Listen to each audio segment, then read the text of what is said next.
Alrighty, welcome back everybody to our latest severe weather coverage live stream. I hope everybody's having a good evening so far. We are going live with some breaking news. We have multiple different storms that are destructive in nature when it comes to hail in parts of Texas, mainly in central Texas near the Austin area and Round Rock. We have a warning right now that includes the potential for up to 4-inch diameter hail. That is the size of a softball that's currently falling just west of Round Rock, Texas. Notice this very large area of supercells that we have ongoing right now. These are very destructive storms overall. We have upwards of 4-inch hail in the storm that's going to be approaching Round Rock, Texas, just north, by the way, of Austin, Texas. And if you are in the Austin area, I would highly recommend that you're watching this storm activity very closely, because there will be a chance for some very significant hail, and again, potentially very destructive hail. This could easily damage things like vehicles, roofing, pets and animals. People even could get hurt by this, so make sure if you're in any of these areas, make sure that you're staying indoors and away from windows. This is a pretty serious situation. This is an extremely dangerous situation, in fact, for those that are just west of Round Rock. Notice their wording here. It is a destructive supercell for those in southern Burnett and northwestern Travis County in Texas. Softball-sized hail, 60-mile-per-hour damaging winds possible. All things will basically be impacted by this, and again, including people, animals, any of those things could be severely injured from this hail, as again, there are softballs falling out of the sky at upwards of 90 miles per hour. You can imagine getting hit by one of those in real life if you're playing softball. It can definitely hurt. So in this case, we are talking about some very significant hail right now. Notice that hail core. It's going to be located just west of Leander, southwest of Liberty Hill, and west of the Round Rock, Texas area. That right there is your hail core. And again, it's massive. We're talking about a seriously destructive hail core right now that is moving into areas like Round Rock, Georgetown, and Leander here in central Texas. So again, if you're in these areas, make sure that you're seeking shelter immediately away from windows and lowest floor possible. With that said, we have a new tornado warning that was just issued in Mississippi, which is a completely different area than what we're talking about with these destructive storms. This tornado warning was just issued for those in Redwood and as well as Flowers. If you are included in this tornado warning, make sure that you are seeking shelter immediately away from windows, lowest floor possible, and interior room of your home or building. Once again, this is for Flora, Mississippi, Kearney Park, just northwest of Jackson.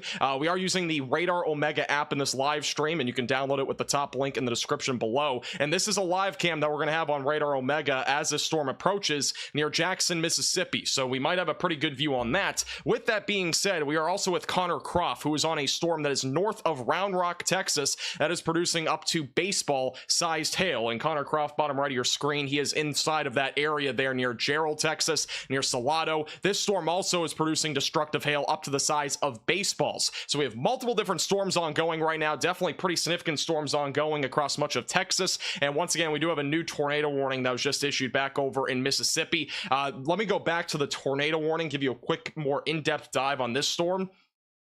This one's going to be moving eastbound. Here's that tornado warning. So your rotation is going to be located near Redwood, Mississippi. That is your rotation. So the winds going toward the radar are actually quite strong. The winds going away from the radar are also on the stronger side of things. What we need to watch for is the rotation in the middle of this, though, because if we zoom in, it's not really tight and confined yet, but the concern is that this could become tighter and this could drop a tornado. And in this particular environment, there's definitely a possibility for an isolated strong tornado. So we're gonna have to watch this storm very closely.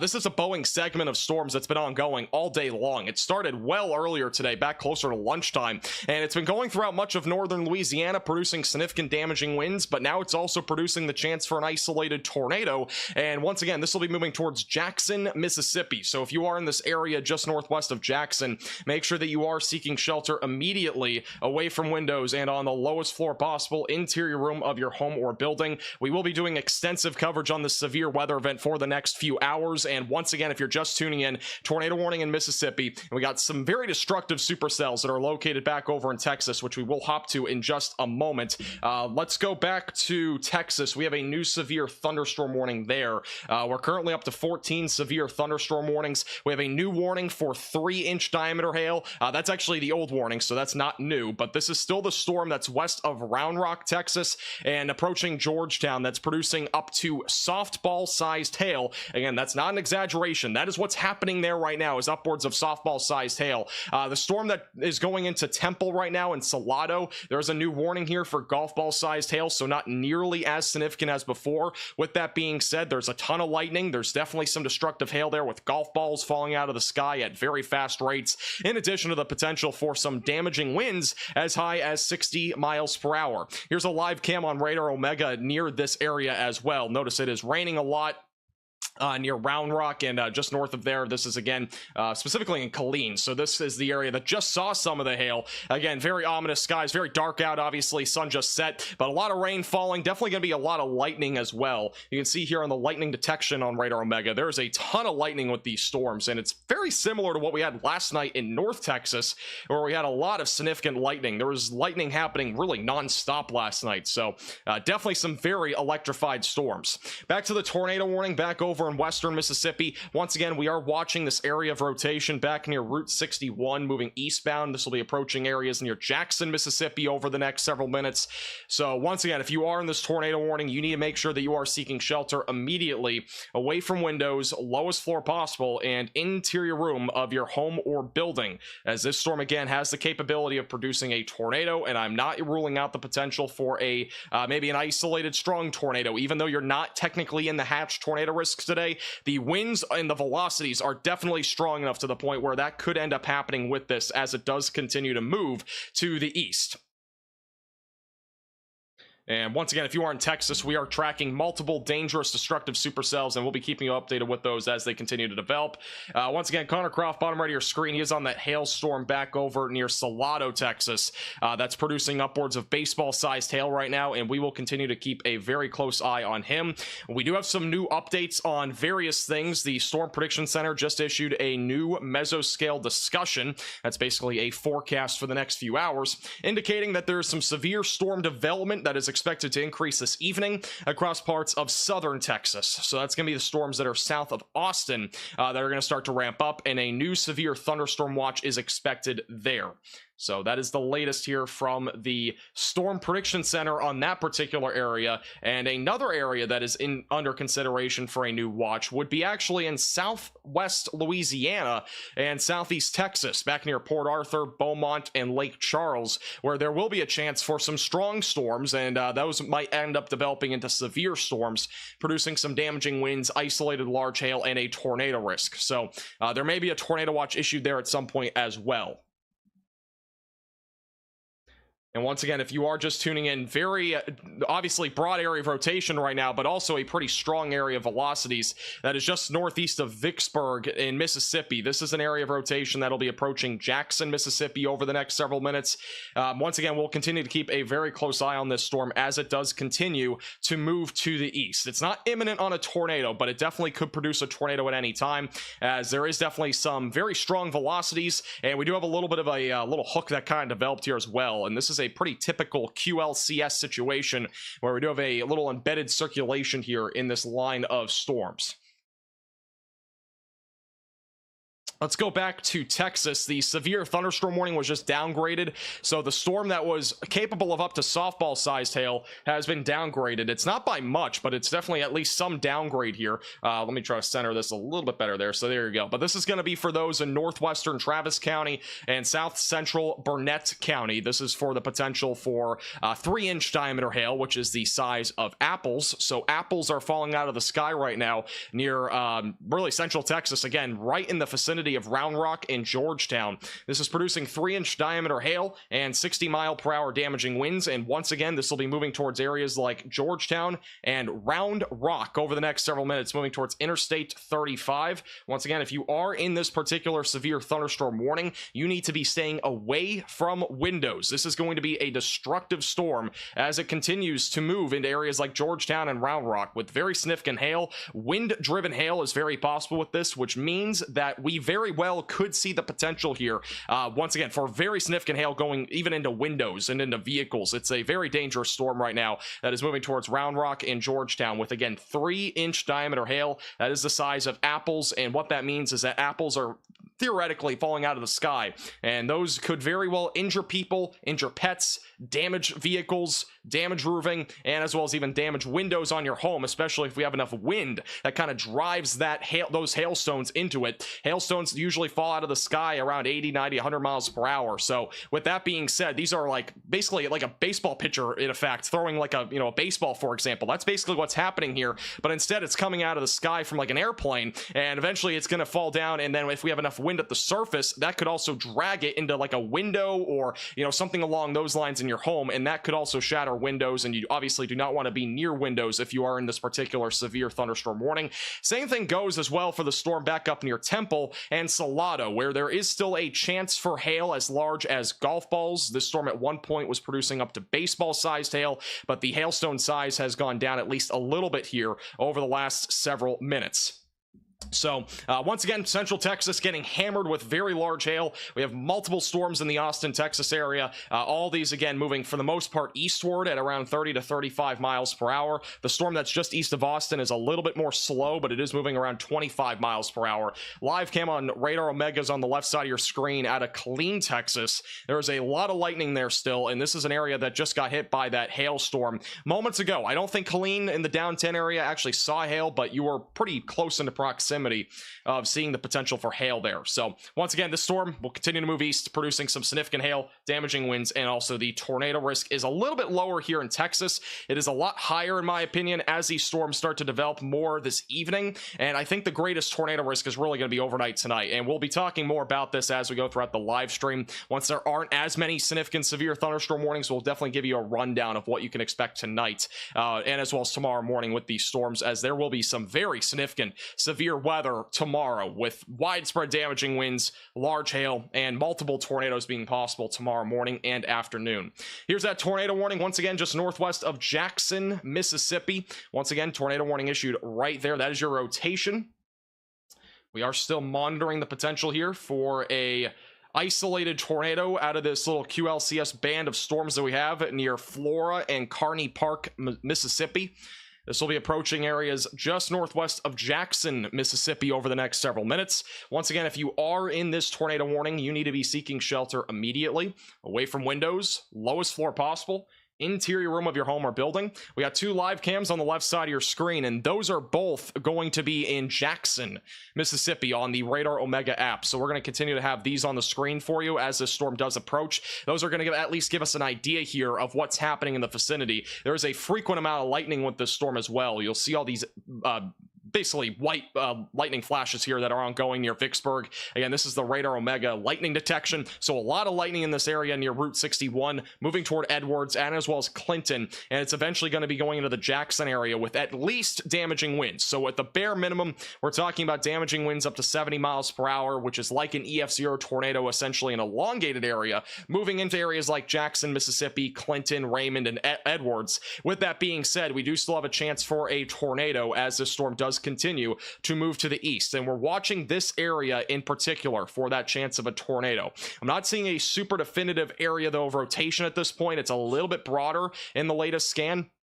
This will be your rotation. One thing I do want to point out is that we have some very strong winds coming from the storm. We also have some very strong velocities kind of going around it, so it's a fairly broad area of rotation right now. What we're gonna have to watch for and see is if these two areas basically can join up together and produce a tornado just south of Route 3. And once again, this will be moving towards Flora in western Mississippi. If you're in Jackson, I would definitely make sure that you're staying weather aware, even though the tornado risk will be a bit lower down that direction because of the fact that the Boeing segment is, with at least the rotation is a bit further on the north side of this. It is definitely possible that we get something here a bit further north in terms of a tornado risk, but for Jackson, I would be much more concerned at this point about the significant damaging wind risk, which will be as high as 70 miles per hour, and flying trampolines will be possible in this area as well here on Tossing Trampolines on Tacos Tuesday.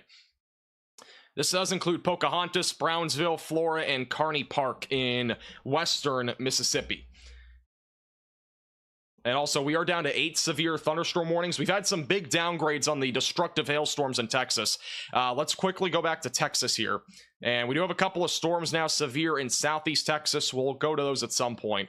The storms that are back near Round Rock, though, have gone downgraded substantially. We were at one point at the beginning of this stream at 4-inch diameter hail. All of these storms have actually rapidly weakened into more marginal severe storms, with up to golf ball sized hail now being possible. The storm that was producing softball sized hail, which is again 4 inches in diameter, has been weakening over the last several minutes. It is going to be moving towards Georgetown and Round Rock, still producing the threat of up to ping pong ball sized hail. And then if you're in the Elgin area, we still have a chance there for some hail, and that'll be upwards of ping pong ball sized hail as that storm continues to move to the northeast. Do want to bring your attention here to Salado, Texas. We have a wind area here developing, perhaps even a microburst trying to develop right now near Salado. This is only in the last 2 scans. Winds on radar being estimated at 80 miles per hour in Salado, Texas. So once again, a very strong pocket of winds developing near Salado. This could be a microburst that's developing right now near Salado. If not, it's at least just some very strong downburst winds. Either way, we are talking about very significant damaging winds that are going to be approaching Salado, Holland, and Little River Academy, just south of Temple, Texas. So if you are in this area, you should be staying away from windows, as there will be a chance for some very significant damaging winds here over the next several minutes as this storm continues to move to the east. That is a very strong pocket of winds right now, though, for sure. And Connor Croft, by the way, he's inside of this particular storm. Here's a live look at what he's looking at. He is going through a ton of rain. I think he's dodging the hail, at least for the most part, but definitely a lot of rain. He's in the vicinity of this potential microburst or just very strong downburst winds. It'll be interesting to see if he runs into that here. Oh man, look at this. This is getting bigger. We got a very strong pocket of winds in progress. This is the severe storm right now in Prairie Dell near Salado. Radar is now estimating still in the 70 to 80 mile per hour range, but this just got a lot larger in the last scan. We're looking at a bit of a radius here, about 3 miles for this damaging wind core that has just developed near Prairie Dell. If you're in Holland, you should treat this as if it's a tornado warning and get to your safe place. 80 mile per hour winds are like a strong EF0 tornado, or yeah, basically like a strong EF0 tornado. That's basically going to be going through areas like Holland, Texas, eventually going towards Rogers, the Buckholtz area, and eventually going towards Cameron. But we have a very strong pocket of winds that has just developed on this, which is, again, very impressive with this particular storm. It had a very large hail threat at one point, and now the storm has decided to say, hey, we're going to go from having large hail. Instead, now we're going to have the threat for some very significant damaging winds.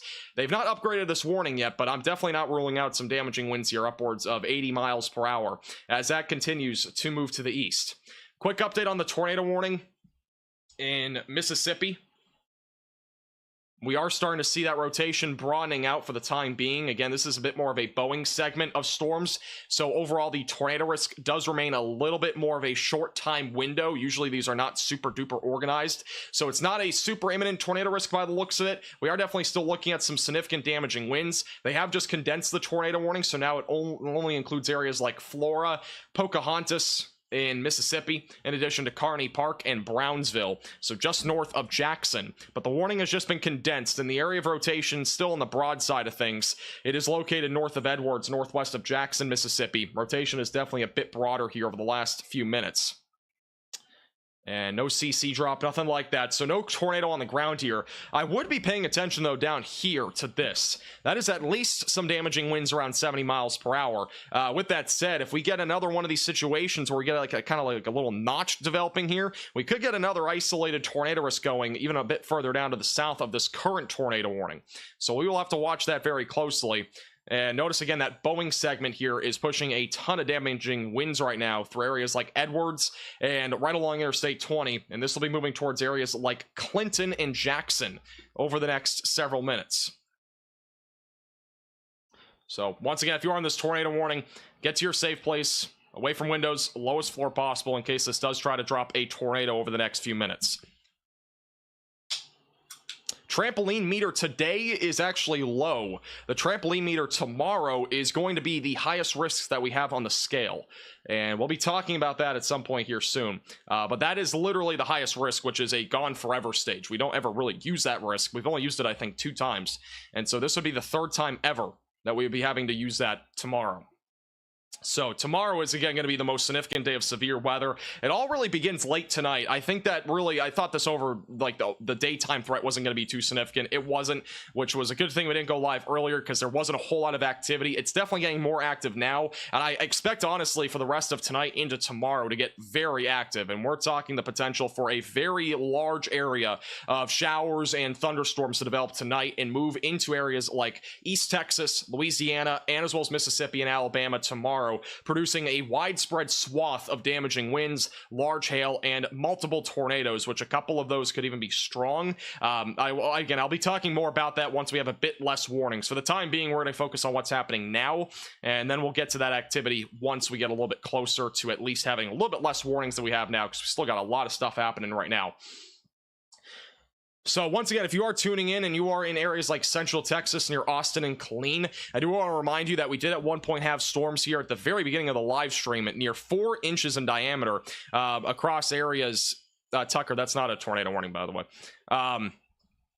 For those in Central Texas near Austin and Temple, overall, the storms that are in this area were producing upwards of 4-inch diameter hail, so softball-sized hail. With that being said, they are currently producing the threat of lesser hail, so closer to more marginal stuff around golf ball-sized hail. With that being said, over the last few minutes, we have been observing a potential area of very strong winds just south of Salado, Texas. This is south of Temple, north of Round Rock, and this could be as high as 80-mile-per-hour winds right now that are approaching areas near Holland.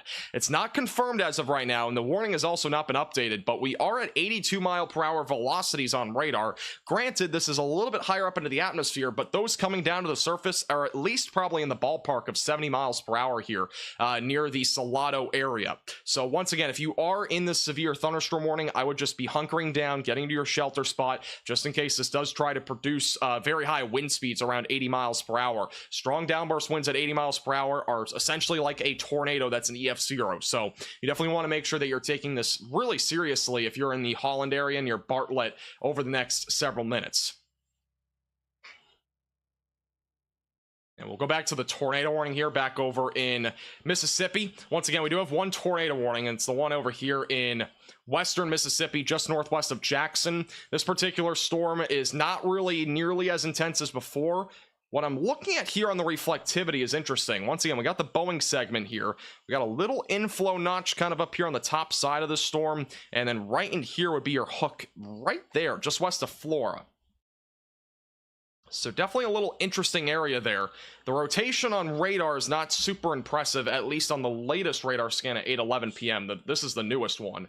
So it's definitely not super intense rotation, but we definitely have some damaging wind potential going right across Interstate 20 near the Edwards area and Bolton. This will all be moving towards Jackson, Mississippi over the next several minutes. And once again, we got some spin in here. It's not nearly as impressive. It's a very weak and broad area of rotation on this particular tornado warning. I am much more concerned at this point about the damaging wind threat, which looks to be a bit more significant if you're in Jackson. And unfortunately for those in Jackson, this particular storm is a storm that is going to be impacting potentially some mobile homes in the area. So if you are in any mobile home in this area, you need to make sure that you're going to a more sturdy structure like a brick building, because damaging winds up to 60 miles per hour or 70 miles per hour, even the potential for a tornado, will definitely destroy any sort of mobile home in this area, or at least really damage it if it's around 60 mile per hour winds. So you want to make sure if you're in this area that you are seeking an alternate place to go right now. Again, it's 8:15 p.m. Central Time. Hopefully you're not sleeping if you're in this area, but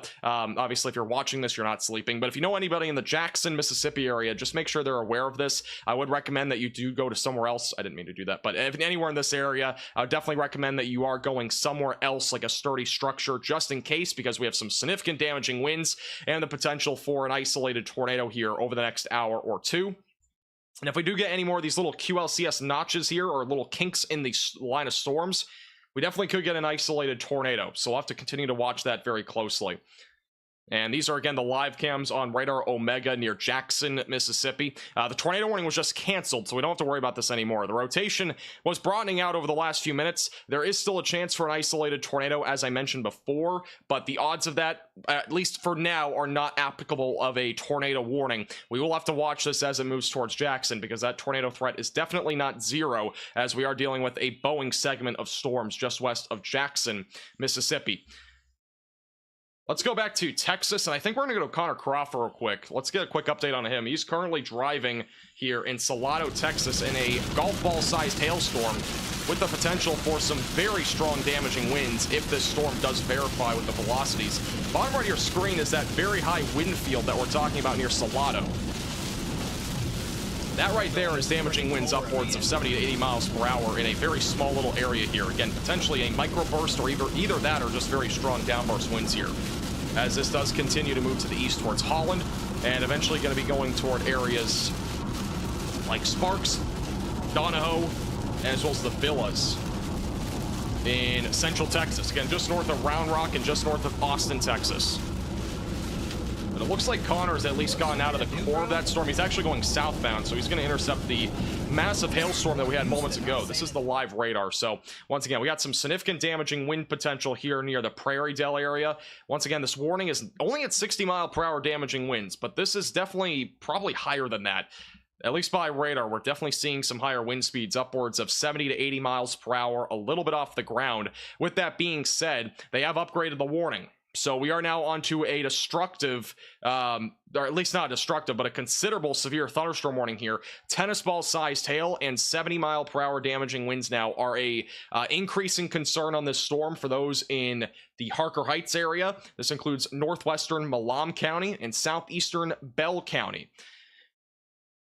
So once again, tennis ball sized hail, 70-mile-per-hour damaging winds are threats. People and animals outdoors will be injured by this hail. Expect hail damage to roofing, siding, windows, and vehicles. This is why you should be staying away from windows, is with the wind threat here. If we do get any sort of tennis ball-sized hail falling in here, that is all going to get wind-driven, meaning it could go right into your windows. So you want to make sure if you're in Holland right now, Holland, Texas, you need to be staying away from windows. That is a very strong area of wind. In addition to that, the hail core of tennis ball-sized hail is growing again here near Salado, Texas, and unfortunately this hailstorm west of Georgetown and Round Rock may be intensifying once again. Latest radar scan showing some black area there on the reflectivity, which would indicate some large hail that is currently moving into areas near Leander, and it's going to be moving towards Georgetown and Round Rock over the next several minutes. Once again, if you are in this area, look at that. Wow, that's a lot of hail falling right now in Leander.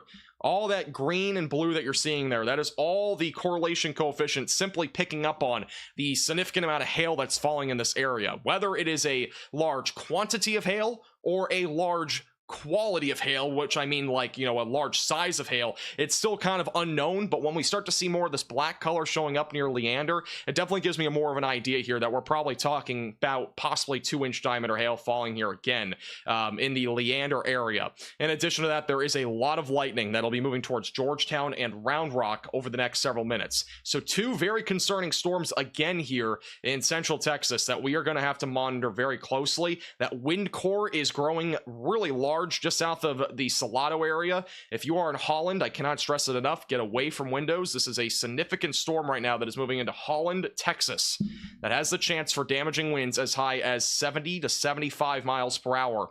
Once again, that blue area, it's not a huge area, but it's big enough to the point where it's going to cause some damage here if you're in Holland. It just went through Prairie Dale, and it's going to be moving into Holland over the next few minutes. This includes a population, by the way, of 118,000 people. A lot of people are being impacted by the storm. So make sure that you are getting the word out. And if you are in this particular area here in Texas, make sure that you are getting to your safe place, indoors, away from windows, lowest floor possible. Treat this as if it is a tornado warning, because those are some significant damaging winds, and the tennis ball sized hail could go right through windows if you're near Salado with the very high damaging wind potential. Tucker, you can post this, by the way, on socials, this particular storm. Again, near Temple, Texas right now, just south of Temple.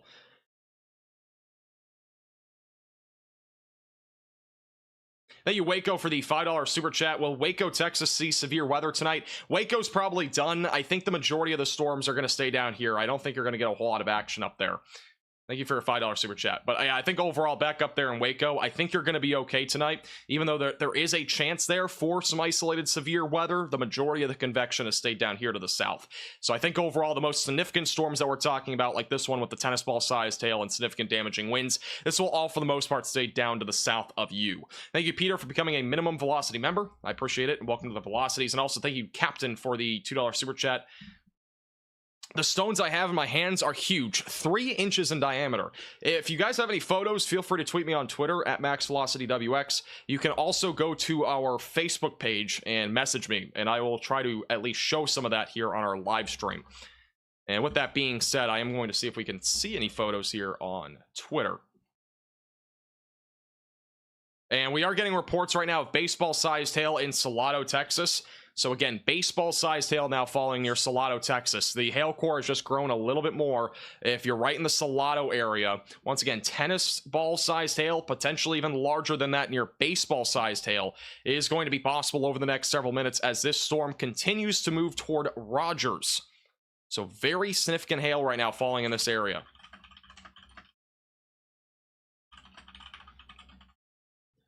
And this will be moving towards Rogers, Texas.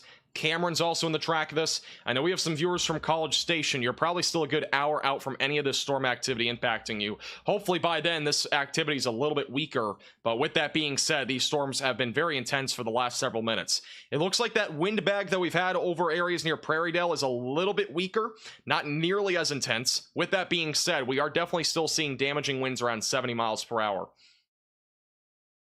There's almost no doubt about that. Yeah, the velocity is still picking up on 70 to 72 mile per hour wind gusts, which again, it's just an estimate by radar, a little bit more aloft, but this is definitely some significant damaging winds right now in this area. And once again, this is currently moving to the east at around 30 to 35 miles per hour. If you are in Holland, Texas, again, get away from windows. A significant hailstorm and a significant windstorm is going to be moving into your area over the next several minutes. If you do have any photos or videos that you want to send in to us, feel free to tweet us on Twitter at MaxVelocityWX. And our Facebook page is down, linked in the description, if you do have any photos or videos. And if you do send me any photos, just let me know in the chat if it's on Facebook. I'm going to be checking Twitter more frequently than Facebook, just for the record. Austin, Texas. I think Austin, Texas, for the majority right now, is not going to see significant hail. With that being said, you definitely have a shot at least of some large hail and damaging winds. It might not be the significant variety that we have further to the north, but I would not rule out at least some $quarter to $half sized hail here near Austin as the storm approaches. With that being said, these storms that are further up here to the north have had some really strong points where we've had upwards of, again, softball-sized hail, and we've also had points where they're down to quarter-sized hail, like this one right here, that has been very in and out. It's been very strong at times, and it's also been very weak at times. So it's definitely possible if you're near Austin that this particular storm could end up producing some significant hail down the road. I do think it's a slightly lower chance than the storms that are further north that have been much more developed and matured for a much longer period of time. So I think if you're in Austin, you're definitely at least going to see some degree of hail and as well as damaging winds. The question basically will be here, what is that size going to be? We're going to find out at some point here soon. A new tornado warning has been issued. I think it'll be a little bit on the smaller side of things. This is not good. We have a brand new tornado warning for Jackson, Mississippi. This was my concern here, is that we could see some more development on this QLCS, and unfortunately, we have a tornado warning for a very populated area here in western Mississippi. Make sure you're getting the word out if you know anybody in Jackson, Mississippi. Give him a call, give him a text. This is a significant storm that is in the Jackson, Mississippi area. Again, tornado warning now for Jackson. This is radar indicated rotation, but this could produce a tornado at any time. Rotation is not strong yet, but I bet on the next scan it's going to be more defined because of the fact that we do have another little notch that is developed in this cluster of storms. Right there, we got a little notch that's developed there. And if that's able to get enough of an inflow, there's a very strong likelihood that we are going to get a tornado with this. So once again, brand new tornado warning for Jackson, Mississippi. Seek shelter immediately, away from windows, lowest floor possible, and on the interior room of your home or building if you are in Jackson, Mississippi. This is a dangerous storm that at least has damaging winds up to 60 to 65 miles per hour, and it also has the chance to produce a tornado. We will have a new radar scan in a moment, and we also have cyclone ports on radar Omega near Jackson that we are going to continue to have a very close eye on. We're going to keep those on the left side of your screen. Again, those are live cameras that are in the Jackson, Mississippi area. And once again, there is going to be a chance for a tornado here. We have a bit more of a defined little notch here that's developing. Got the inflow going to the storm here on the right side of this particular Boeing segment. In addition to that, we do have some rotation that's developing. And once again, this could produce a tornado at any time. New velocity scan should be coming in here in a second. We'll see how intense this looks in a moment. And here's that latest scan. I'm not seeing a whole lot of action here for the winds that are going away from the radar, which would be really promoted by the inflow that we would have on this storm. We definitely have some very strong damaging winds, though, near the Learned area just west of Raymond. Again, this will be approaching Jackson, Mississippi in the next 10 minutes or so, maybe 15 minutes. Damaging winds is definitely a really big concern here, especially if you're in a mobile home. You need to make sure that you're going elsewhere. Do not stay in a mobile home. Get to a sturdy structure away from windows and on the lowest floor possible as this storm does continue to move to the east. Once again, Jackson, Mississippi, you need to be in your safe place as this storm could produce a tornado at any time as it does continue to move to the east into Jackson, Clinton, and Raymond. This is definitely a dangerous storm. We just tweeted a photo of this tornado warning on Twitter. So if you want to retweet that, get the word out. It's on our Twitter page at MaxVelocityWX. If you know any friends or family in Jackson, Mississippi, please give them a call or text and make sure that they are in their safe place. Once again, this is a dangerous segment of storms. At the bare minimum, we're talking about damaging winds around 60 to 70 miles per hour. There is going to be a chance here, though, for an isolated tornado. And we do have at least this camera here on Radar Omega that has just been repositioned. So let's go full cam to that. You can see this. This is your storm right here. Obviously, it's nighttime. It's going to be a little bit hard to see unless we get some big flashes of lightning. But this is the leading edge of the storm. It looks like they're in the background, just west of Jackson, Mississippi. Again, this live cam being on the Radar Omega app, and we're going to continue to have a very close bird's eye view on these live cams. They're going to continue to stay on the right side of the screen as this is in the vicinity right now, this tornado warning. And once again, there's a lot of lightning, so obviously do not go outside unless you're in a mobile home within proximity of this area of rotation and there is the storm's close to you. You might want to go in a ditch because a mobile home is not very safe in this case. You want to make sure if you're in a mobile home out in front of this area of storms that you are going to a sturdy structure if this does end up producing a tornado. Once again, this radar indicated rotation, not confirmed as of right now, but it definitely could drop a tornado at any time as this storm does continue to move to the east at a pretty fast pace here at around, I believe, 40 miles per hour. Yeah, 40 miles per hour right now is how fast this line of storms is moving. So if you're in Jackson, we can do a quick little estimate here. It's about 20 miles out from you, but I would say it's going to be there a little bit quicker than half an hour. I would say it's going to be there probably in the next 20 minutes at least, maybe 15 minutes. So if you're in Jackson, you need to be in your safe place once again.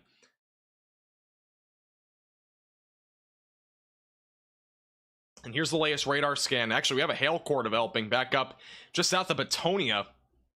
With that being said, here's your rotation. Velocity should update here in just a moment. They haven't updated yet, but we'll get back to them in a moment. And that rotation is near Raymond, Mississippi right now. It's going to be approaching Jackson in the next few minutes. I do want to bring your attention, after we get the velocity scan, I want to bring your attention back to Texas.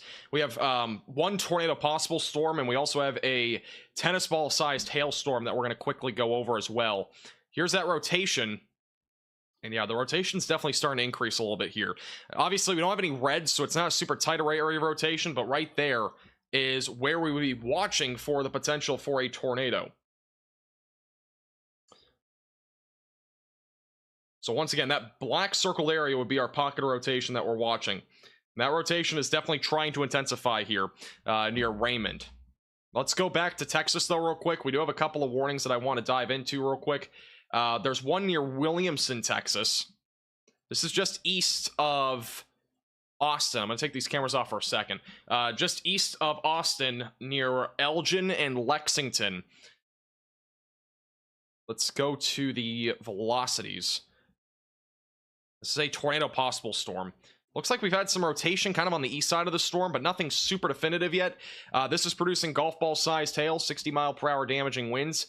this would be our area of rotation. So it's broad, it's not strong yet, but if you're in Lexington or near Elgin, I would recommend going to your safe place. Quick update on the Salado, Texas storm. It is not a tornado-warned storm, but it is a severe storm producing tennis ball-sized hail. At one point, this was up to baseball-sized hail, and we've had some recent reports here of baseball-sized hail with this storm. Once again, this is moving east-southeast towards Rogers, Cameron, Texas. You need to be in your safe place if you're in Rogers, as tennis ball-sized hail is coming into your area. If you've not already, protect your vehicles if you are in Rogers or Cameron or anywhere out in front of these storms, as some significant hail is going to be possible over the next few minutes. In addition to that, damaging winds up to 70 miles per hour are also going to be possible, and that is your damaging wind core, by the way. There's a lot of bright greens and blues showing up there, and that represents some significant damaging winds that are currently ongoing in that area. And here's your tornado warning once again if you are in Jackson, Mississippi. Very populated area here in western Mississippi in Jackson. If you know any friends or family in Jackson, please give them a call or text and make sure that they are in their safe place. It is a population of 250,000 right now in that area. And here's that Radar Omega live cam that is in this area. And this is your area of storm activity. It's still a good 20 miles west here of this particular live cam in Jackson, Mississippi. We are going to continue to have very close eyes here on this live cam because it is going to be one of our best shots here of this storm as the storm does continue to approach the Jackson, Mississippi area. Pearl, Richland, and Raymond, Mississippi, you all need to be in your safe place. A new velocity scan is coming in here in just a moment here.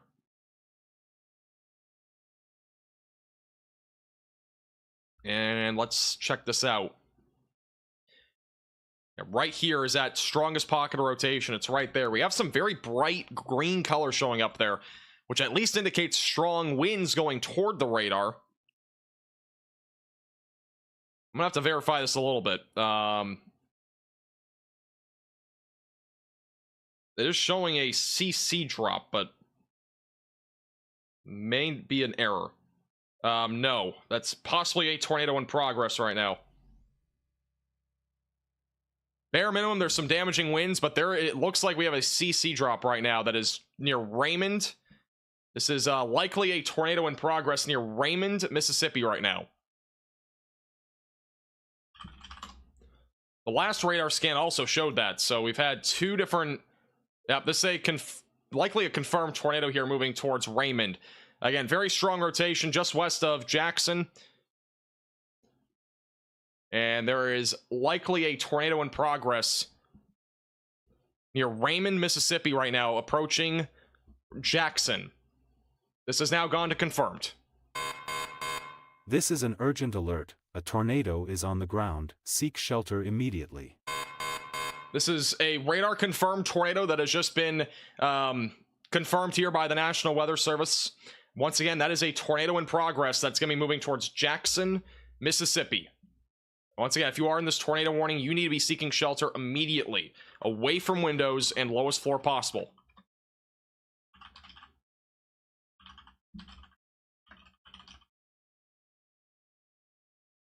Once again, this is going to be moving towards Jackson over the next several minutes. That right there is a very strong pocket of rotation. Let me zoom in here a little bit. We're going to get a very close eye on this storm near Raymond. Once again, that is debris that is being lifted up into the atmosphere. That is your tornado that is in progress near Raymond. This is going to be approaching Jackson, Mississippi. Tucker, if you're putting out a thing on this, please put Jackson, Mississippi on this. And if you know anybody in Jackson, please make sure that you give them a call or text and make sure that they are in their safe place away from windows and lowest floor possible. And that is a tornado that is in progress right now in the Jackson area. Again, we have Radar Omega cyclone ports, which are the live cams on Radar Omega that are just southeast of Jackson. We should have a much better view of the storm in a few minutes. This right here would be a tornado, though, that's in progress. That tornado is right now over the downtown area of Raymond. Hopefully the rotation's weakening, but as of right now, that tornado would be over Raymond right now. So once again, if you are in Raymond, Mississippi, you need to be seeking shelter immediately. Obviously, you should have already been there, but if you've not already, run. Do not walk. There is a chance that we have a tornado still on the ground here near Raymond. And again, just southwest of Clinton. Mississippi is where that tornado is in progress. But if you're anywhere in the pink polygon, you need to be in your safe place, as again, there is a tornado in progress here in western Mississippi. We just drove through there a few hours ago. I'm glad you're not there right now. That's all I gotta say. I'm really glad you are not there right now. Unfortunately, this is impacting about a quarter, or about a quarter of a million people are in this tornado warning. There's a lot of people included in this, and I really hope that this is lifted, but if it is still on the ground, it would be right here. Let's check the correlation coefficient. Still showing at least some debris right there. Again, being lifted up into the atmosphere right over Raymond. Unfortunately, this is going right through downtown Raymond. A very zoomed in look here. That tornado would be in progress right over Port Gibson Street, approaching Route 18, East Main Street as well here in Raymond, Brook Hollow Place, Shadow Lakes Estates, Thompson, Bottom Acres, as well as Trailwood, Pine Lee, Carriage Hills, and the Cy Will area. All those areas, you need to be in your safe place immediately. If you've not already gotten there, you need to go to your safe place immediately, as there is again a tornado that is in progress here for those in Clinton, Jackson, Raymond, Richland, and Pearl, Mississippi. Also, a new severe thunderstorm watch was just issued for College Station, San Antonio, and much of South Texas. That'll go until 4 a.m. Central Time. Just want to give you a heads up on that. But once again, we do have a tornado in progress just west of Jackson, near Raymond. This is not a PDS tornado, but it is a tornado that is producing some level of damage right now just west of Jackson. So once again, if you're on this tornado warning, you need to get to your safe place immediately. Away from windows, lowest floor possible. Sorry, I hit my mic.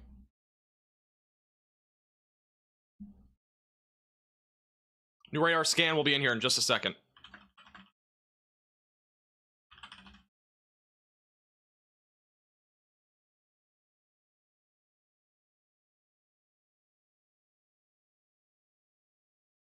Seeing if we have any other updates right now on the storm. Once again, there's a tornado in progress in the black circle near Raymond. This is going to be approaching Clinton and Jackson, Mississippi in the next few minutes. If it is still on the ground, it is going to be over near Seven Springs. It's going to be right along Route 18 right now, which is definitely a busy roadway here near Raymond, approaching the Brook Hollow Place and the Shadow Lake Estates area. Carriage Hills also going to be in the track of this in the next few minutes. New velocity scan will be in here in just a moment. Again, that is where the tornado was moments ago. It looks like this is likely occluded as long as the correlation coefficient continues to show that, but it still shows at least some level here of debris being lifted up. At least a little bit of debris still being lifted up into the atmosphere. The velocities are a bit weaker at this point, but this is definitely still at least some debris that is being lifted up into the atmosphere. That's near Raymond. Not nearly as definitive as a few minutes ago for the record, but there is still a tornado here near Raymond, Mississippi, approaching Jackson.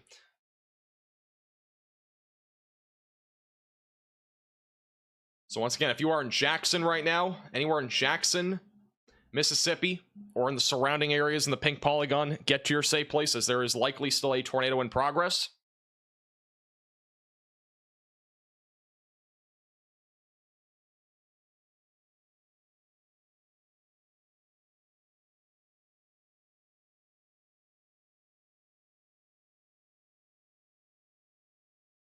Once again, this is in Jackson, Mississippi. This is a live cam on Radar Omega of this particular area. Again, it's still about 15 miles out from the storm, but that would be your storm there in the background. We're going to continue to keep a very close eye on that live cam as the storm does approach, as this is definitely producing the potential for a tornado.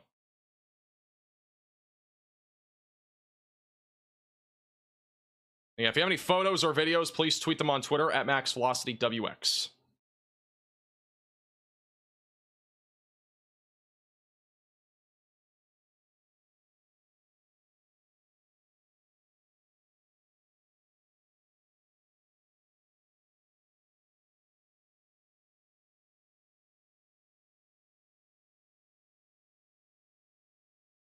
Yeah, let's just see if we have any other photos or videos of this. But once again, if the tornado is still on the ground, it's going to be located right there along Route 18. It's going to be approaching Jackson, Mississippi over the next few minutes. Jackson, Mississippi will be impacted by this probably in about 10 to 15 minutes. With that said, I would get to your safe place sooner rather than later.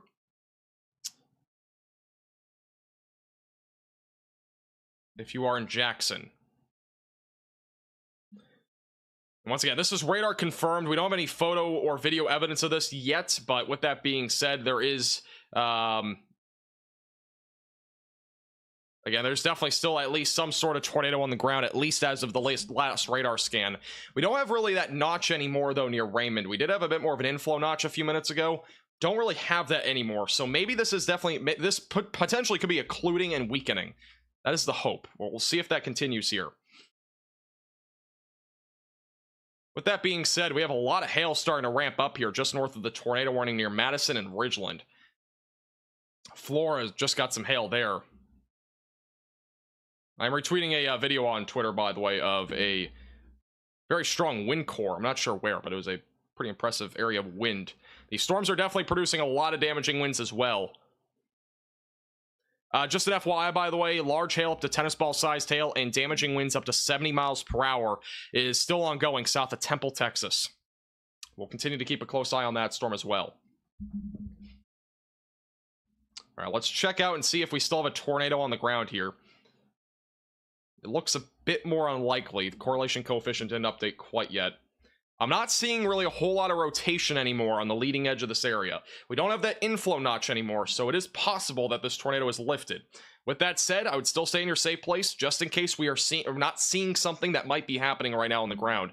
The velocity is just updated, but the correlation coefficient has not updated quite yet. Here's the latest update. And I'm not seeing anything definitive here. I think this is turning into a Boeing segment again of damaging winds. It'll be moving towards Clinton and Jackson. We'll continue to keep it on tornado on the ground just in case there's something still here that we are not seeing on radar. But for the time being, this is still a tornado on the ground, at least according to the National Weather Service here. We do have 8 severe thunderstorm warnings, by the way, which most of those are in Texas, but we have a couple here in Mississippi.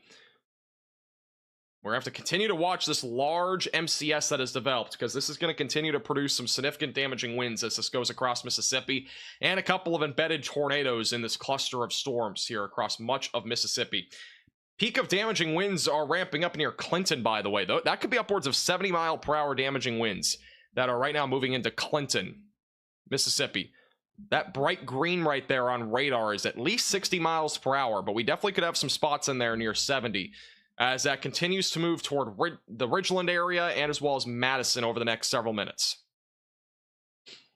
And as of right now, this is still a tornado on the ground according to the National Weather Service, but obviously that is not updated in the last few minutes.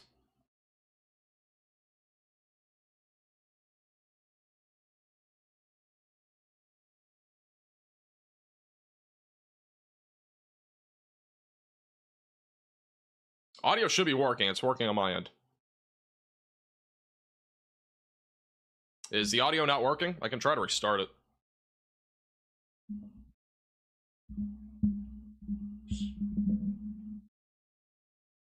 Tornado warning is back to radar indicated, by the way. So this has been downgraded to radar indicated.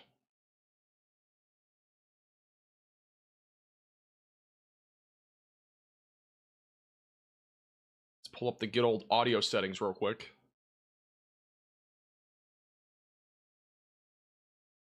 Should be better now. If it is not working, just refresh. But it should be working. Tornado warning, again, has just been downgraded. It is back down to radar indicated rotation for those in Jackson, Richland, and Pearl, Mississippi. And once again, this is near the Interstate 55 and Interstate 20 corridor right now. Still producing the potential for a tornado. We do have live cams again on Radar Omega that we're going to continue to keep a very close eye on. There's over 190 people watching this in the app. Once again, that storm is going to be back over here to the left side of your screen. I believe this specific camera is looking northeast. This would be the one looking toward the storm, maybe? This one's also looking, it looks like northeast, I think. It looks like the clouds are moving this direction. Got some lightning over there, though, so that actually might be the area of storms.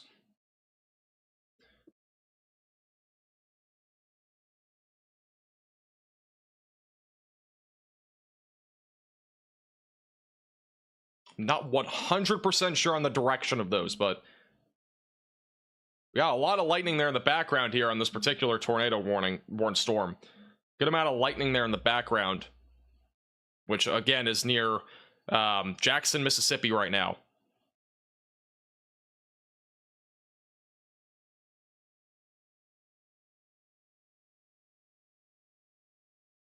Once again, this is the cyclone port on radar Omega just southeast of Jackson. We have a very large swath of hail that is developing just north of Jackson. That is near Clinton. Clinton, you're about to get hammered with some hail here. Once again, this is probably not super significant hail like we have in Texas. Texas environment is way more favorable for hail. With that said, we definitely at least have some level of significant hail right now moving through areas near Clinton and the Bidtonia area just west of Canton. So lots of hail falling in this area. Probably going to be closer to $50 to maybe ping pong ball sized hail for the maximum hailstone size. So once again, if you are in these areas, stay away from windows. Damaging winds will also play a factor here. Damaging winds could drive hail into windows, and once again, your windows could shatter. So I highly recommend, if you're in this area, that you are still staying away from windows over the next few minutes.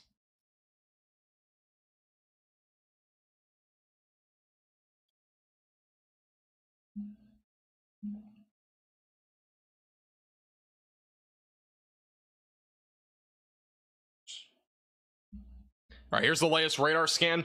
I wouldn't be surprised if this warning got upgraded for hail here. Correlation coefficient is showing a pretty good amount of hail there, just northwest of Jackson.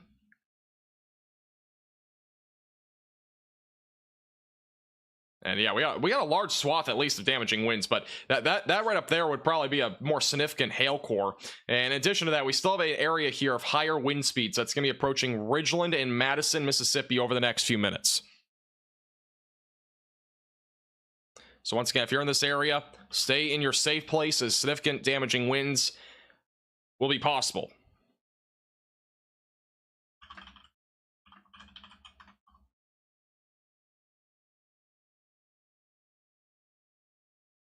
Let's go back to reflectivity here, and I'm not really seeing a whole lot of rotation down here.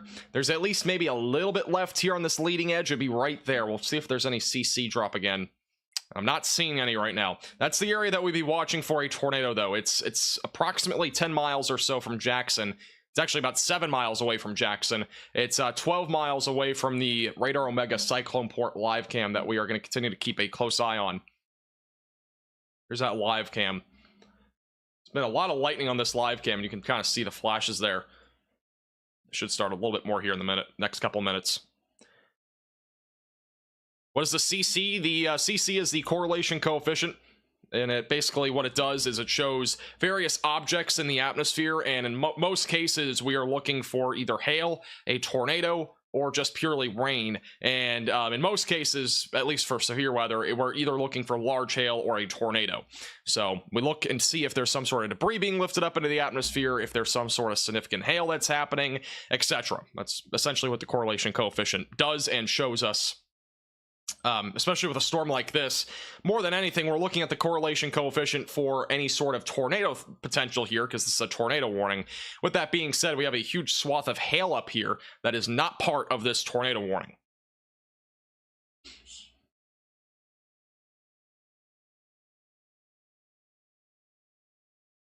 New radar scan will be coming in here in just a second. Do you want to quickly backtrack to Austin real quick? Let's go to Austin for a quick second. It's near Temple. Temple storm, once again, is still producing tennis ball-sized hail, damaging winds around 65 miles per hour. Severe storm in Round Rock and Georgetown is not softball-sized hail. It's a bit weaker than before. And then near Austin, Texas, we have a new warning for 60-mile-per-hour damaging winds. A new tornado warning has been issued. We have another tornado warning that was just issued. This is not the same one. This is a tornado warning near Hemp Hill, just west of Simpson.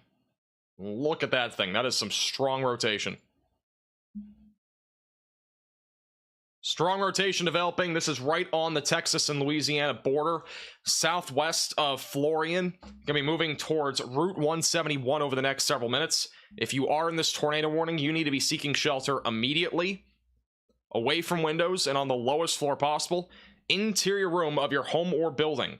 Again, this is a strong pocket of rotation just southwest of Florian that has the chance to produce a tornado. So we have two different tornado warnings right now. We have the one that's here right along the Louisiana and Texas border, and we got the other one in Jackson, which, for the record, we're going to be looking at both, but I'm definitely going to try to put a little bit more focus on this Jackson one, at least for the next few minutes, as it is about to be rolling through Jackson, which is, again, a very populated area. A new severe thunderstorm warning will likely be issued here momentarily for damaging winds and large hail, to address the threat that is going to continue here across much of western Mississippi. That is, again, producing some significant damaging winds right now across a very large area here, about 50 to 75 miles north and south. All right, this camera's beginning to shake, so the storm's approaching. We got some lightning still up in the sky here. Some better view, I would say, of what we're talking about. We got some lightning flashes once again. This is the tornado warning cell that is currently in Jackson, Mississippi.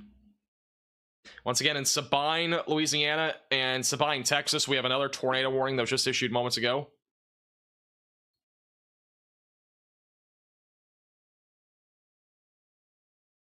I'm really not seeing a whole lot of rotation anymore with this particular cluster of storms. I would not rule out that we get some sort of new development, though, in the next few minutes. This is already our second development with this particular area of storms, and it's very possible we get another one. I do want to bring your attention real quickly back to the Texas storm that is tornado warned. This is right along the Louisiana and Texas border. We have some very strong rotation developing right now, and this could get dangerous fairly quickly.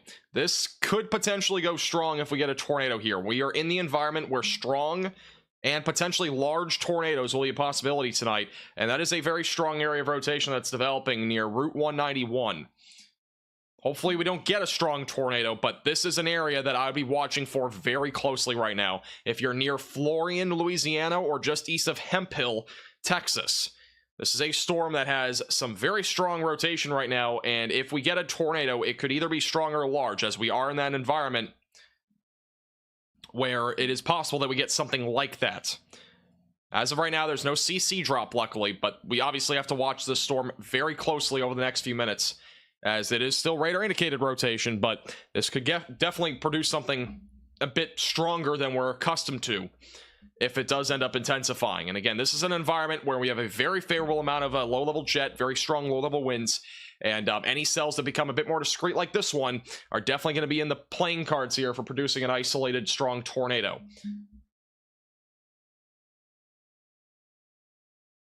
Here are those Mississippi storms, once again, that are currently, one, kind of tornadic right now, at least for Jackson.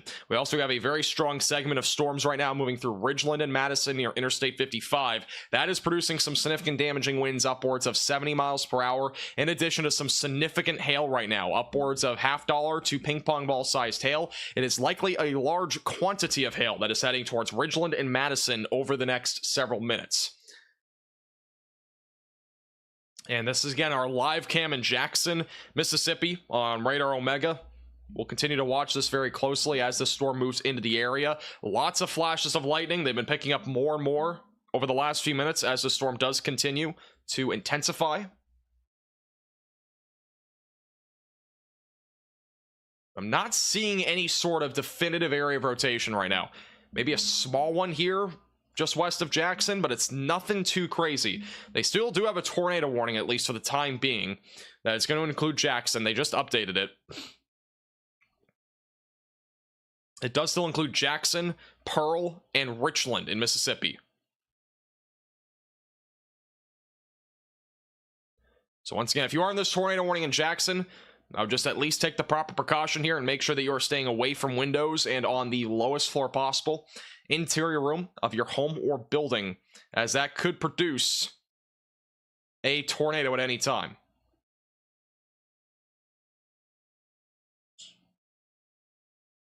Yeah, this rotation, not super duper tight by any means, but it's still a pretty strong, broad area of rotation near Route 191. And as I mentioned a few minutes ago, if you're just tuning in, this is an area of rotation right along the Louisiana and Texas border, going to be approaching Florian, Louisiana.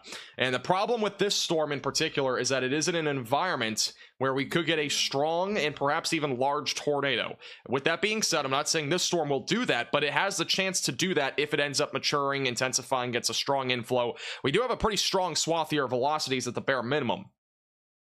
And if those are able to come together, kind of tighten up, we definitely could get an isolated strong tornado with that. And again, that'll be moving northeast towards Route 171 over the next few minutes. Got a storm chaser on Radar Omega that's heading towards that as well. So we'll continue to keep a very close eye on that storm over the next several minutes. Latest radar scan still showed it not super duper strong yet, but it definitely would have a chance to do so if it ends up, again, maturing and intensifying. All right, the storm is moving right now into the Jackson area. This camera's beginning to shake. Again, this is still tornado warned in Jackson.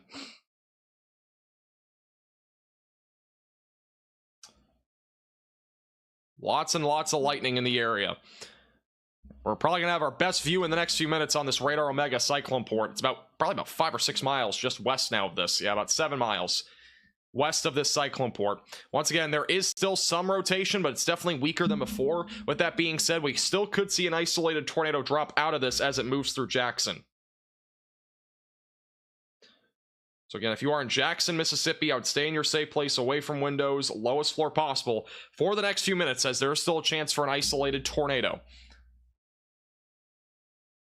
But both of these live cams on the left side of your screen.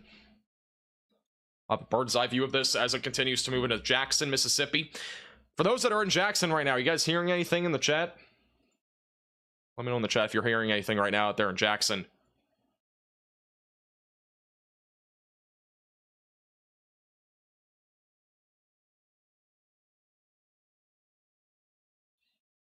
It still does include Jackson, Pearl, and Richland. Those are the only 3 quote-unquote towns or cities basically in Jackson that are still included in this, which is a population of 156,000 that are in this area near Jackson, Pearl, Country Place, Whitfield, Richland, and Richland Estates.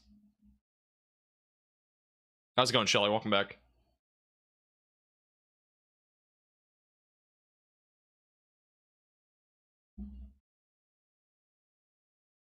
We'll have a new radar scan in a moment, see where the storm is at in just a second. We got a lot of hail once again falling on the north side of this. It's a big swath of at least some large hail. Once again, these storms are only warned for $half sized hail. I wouldn't be surprised with a couple of hailstones being closer to ping pong ball sized hail. This will again be moving throughout areas near Ridgeland, and as well as Madison, and as well as Richland. That's a little bit further south, but not the town I was talking about. But these areas all again are in the potential here for some significant hail, upwards of $half to ping pong ball sized hail. The tornado warning for the time being has been canceled in Jackson, so they've allowed that one to be canceled. With that being said, we definitely have some damaging winds moving into the area, which again could be on the more significant side of things, upwards of 60 to 70 miles per hour if you are in Jackson. We're going to continue to keep, actually, we're going to go live. We're going to go full cam on this Jackson cam real quick. I believe this is the storm that we're talking about. Look at that. Look at this thing. You got the shelf cloud right here. The flashes of lightning give you that depiction here. You're going to see it a lot better. I believe that's what that is. Again, it looks like the clouds are moving the other way, but maybe I'm going crazy here. Well, look at that thing right there.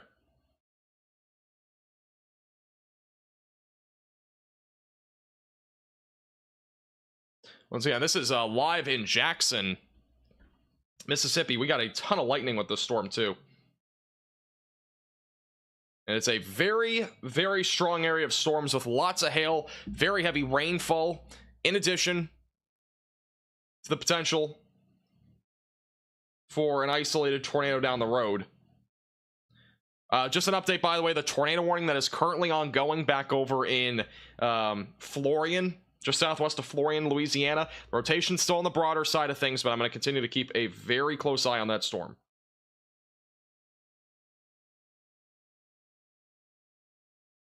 Yeah, still a little bit broader, but we'll keep a very close eye on that storm that's back near Florian, Louisiana. Still has a chance to produce a tornado. Quick update, we do have a golf ball sized hailstorm that is heading towards Ben Arnold, Burlington, Rosebud, Seton, Rogers, and Buchholz in Texas. And that is near right now Little River Academy. A new severe thunderstorm warning has just been issued for this entire area, which does include Jackson.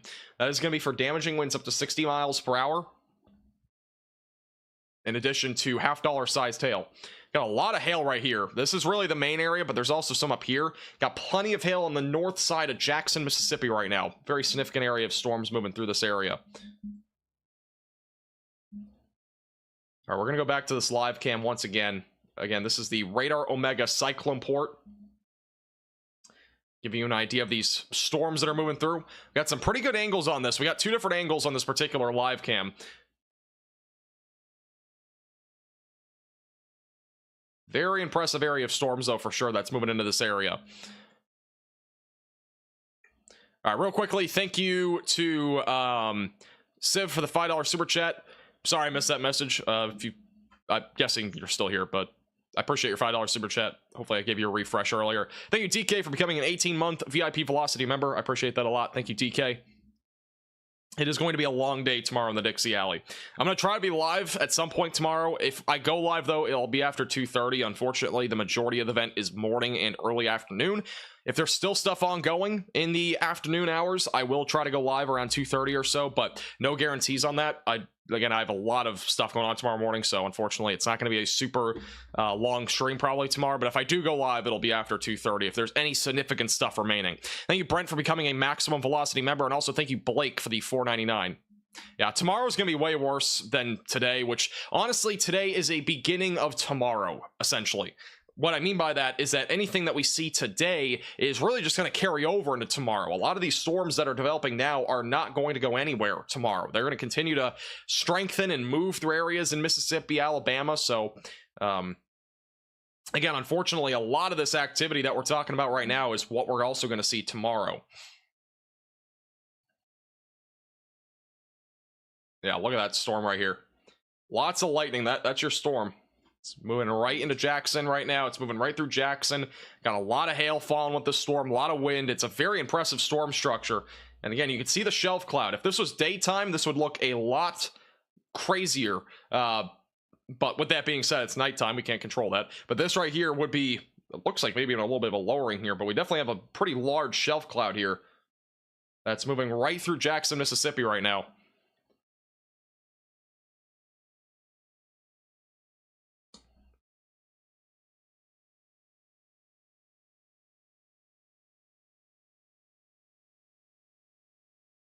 Once again, there is still a tornado warning on the Louisiana and Texas border. That's going to be going towards Florian, Louisiana. The rotation is still broad. I'm going to continue to update you on that storm if it does try to do anything tricky as that continues to move into Louisiana.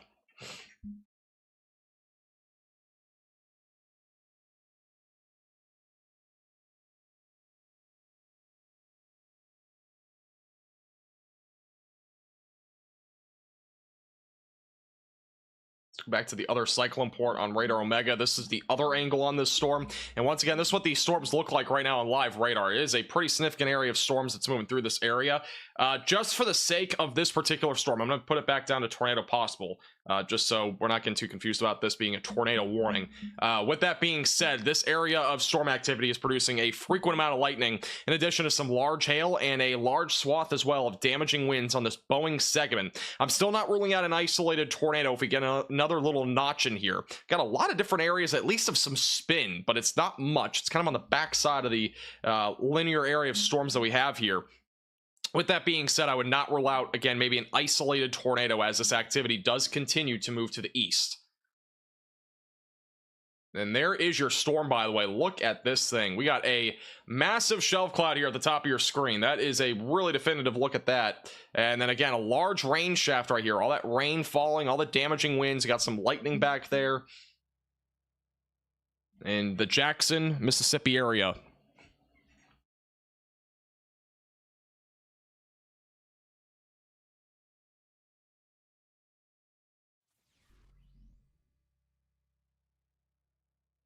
I'll try to fix the audio issue after the stream. It is showing an audio issue as well for me.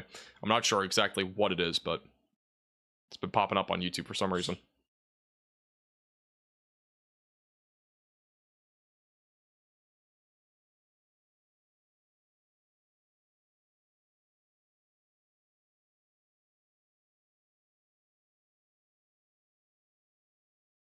Once again, very large storm right now moving through Jackson. Probably not going to see a whole lot here other than, again, the shelf clad feature that we have here in addition to the huge rain shaft. With that being said, these winds are going to probably get pretty high here. And again, just south of Jackson, here are the velocities right now. So again, the strongest winds right now on the leading edge of this area of storms near Jackson. So again, if you are in the Jackson, Mississippi area or just east here, make sure that you're getting into your safe place and treat this as if it is a tornado warning, as significant damaging winds as high as 60 to 65 miles per hour will be possible.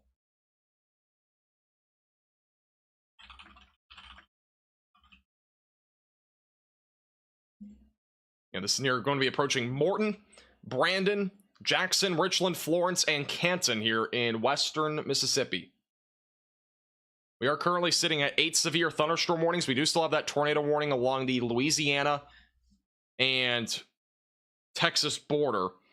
That rotation has really not intensified much over the last few minutes. It looks to still be more of a damaging wind risk, but we'll keep a close eye on that.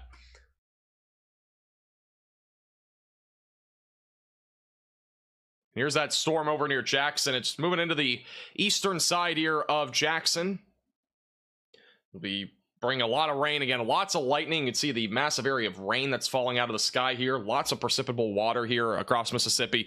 It's going to lead to some very heavy rainfall here in Mississippi over the next several minutes.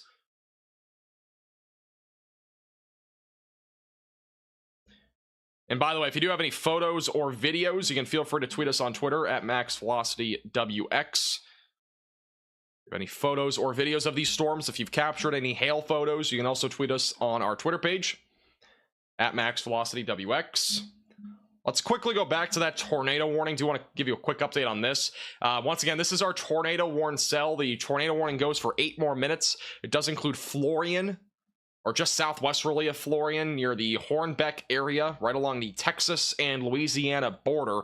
Once again, not seeing a whole lot of rotation here. We do at least have a little bit there, most likely approaching interstate, or not interstate, Route 171.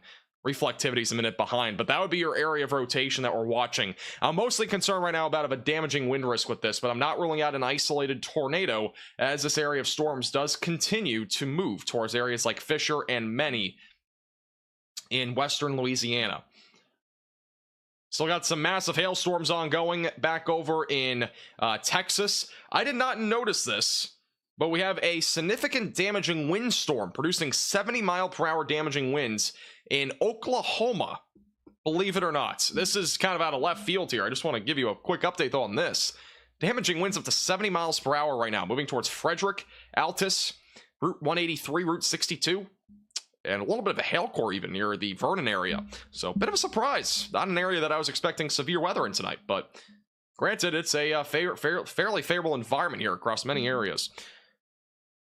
And here are the Texas storms, by the way, back over in central Texas. This is where a lot of our hailstorms were, across areas near Temple, Round Rock, and Austin. Most of these storms have really at least behaved themselves to some extent. At one point, we were talking about upwards of, again, tennis ball sized hail. We were at one point at softball sized hail even with these storms. They are a lot weaker at this point. With that being said, the storm that is near Temple is still producing some fairly large hail at golf ball sized hail. That'll be approaching Cameron, and we also still have some storms right now west of College Station near Round Rock and Austin. Those storms overall are mainly a damaging wind risk around 60 miles per hour, in addition to some $1 to $half sized hail. And once again, this is your tornado warning cell that's going to be approaching Florian, Gandy, and Sandal in western Louisiana. It looks like they are going to probably cancel this warning and allow this new severe thunderstorm warning to take over. It looks to be more of a damaging wind risk right now if you're in western Louisiana on this particular storm.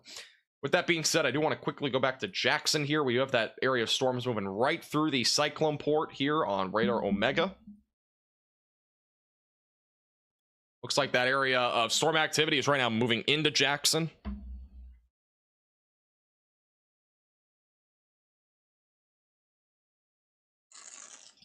How's it going, Kevin? Welcome back. Is Oklahoma on the bingo card? I would probably put it on the bingo card for today. That's not an area that I expected a severe storm. If any severe weather there, I was expecting it this morning, not tonight. It's a bit of a late storm. It's 9 o'clock, and that area was not really in the risk today for severe weather. But definitely a bit of a surprise there.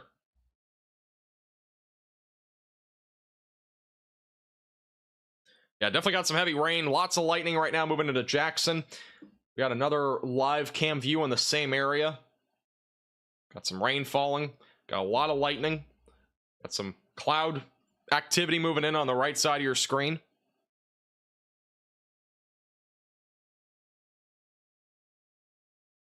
Oh yeah, look at that. We do have a rotation. Oh man, look at that thing. That's some sketchy rotation. We got rotation developing back up northwest of Canton. Thank you for pointing that out. I don't know why you can't see your name. I don't know where it went. But we do have some rotation right now northwest of Canton. Not tornado warned. It is broad right now, but that could intensify. This is on the backside of all the storms. That's very recent. That's the last 3 scans. We'll see if it tries to do anything. You can actually see it on the backside here. That would be your little hook. Back end of the storm hook. Rotation's definitely still broad. It's not tight, but that is definitely some rotation right there. I'll have to watch that very closely. Also got a pretty strong area of winds right now moving through the northeast side of Jackson, approaching Route 25. And here's the live cam on Radar Omega. Very heavy rain right now moving through Jackson and surrounding areas.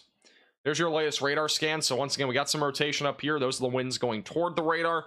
Those are the winds going away from the radar. So we definitely have at least some spin here just northwest of Canton, Mississippi. This will be approaching areas just south of Pickens over the next several minutes. It is just northwest of Canton, Mississippi. So a new developing area of rotation on the backside of this area of storms. With that being said, it's going to be probably pretty hard for this to drop a tornado purely due to the environment that we're in. It's not a really super favorable environment here for a tornado on the backside of this line of storms. We got a lot of rain, cool air out in front of this. The atmosphere would have to recover very quickly for this to produce a tornado, which I think is going to be a struggle with this particular storm as it does continue to move throughout parts of Mississippi. But again, we'll keep a very close eye on that. We also got some hail right now moving towards Route 25, which again could be out more on the significant side of things near Interstate 55 as well, near Canton and Route 25. And there's going to be a chance there for some more significant hail. Upwards of $50 sized hail is going to be a possibility there over the next several minutes.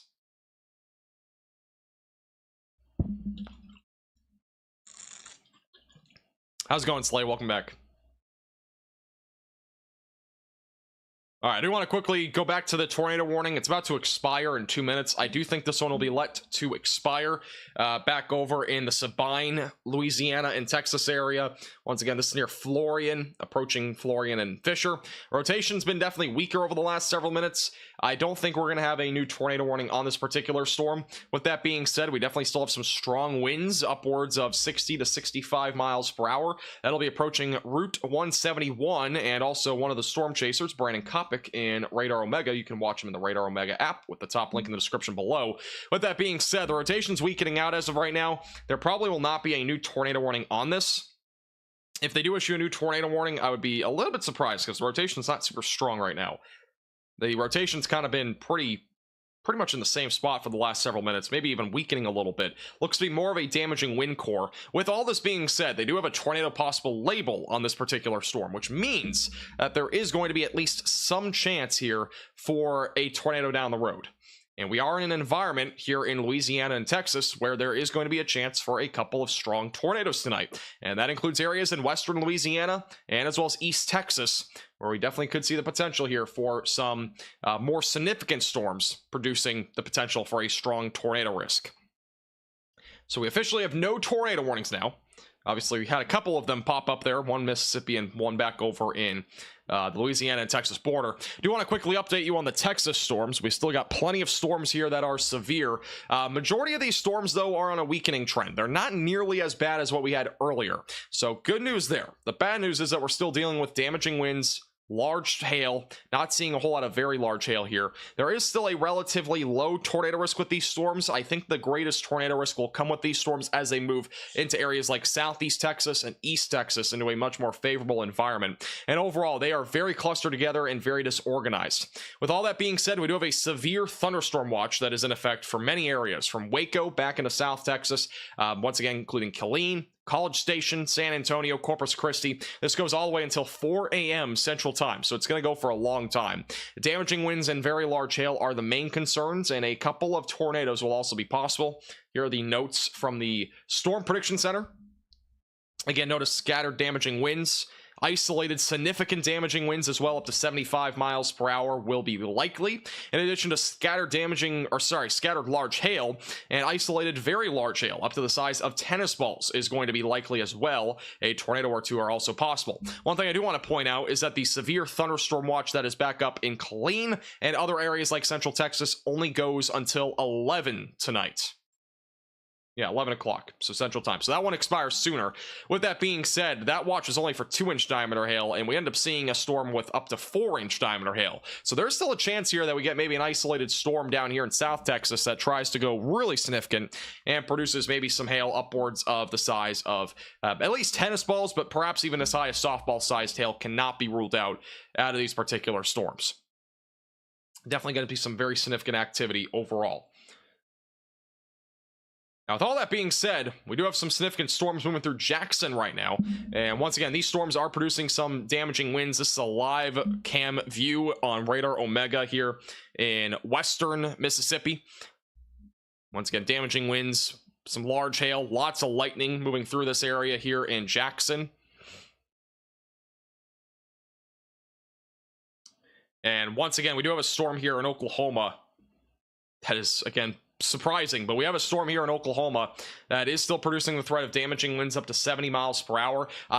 This might have gotten downgraded. Let me double check. Yeah, I got downgraded to 60 miles per hour, so this is correct.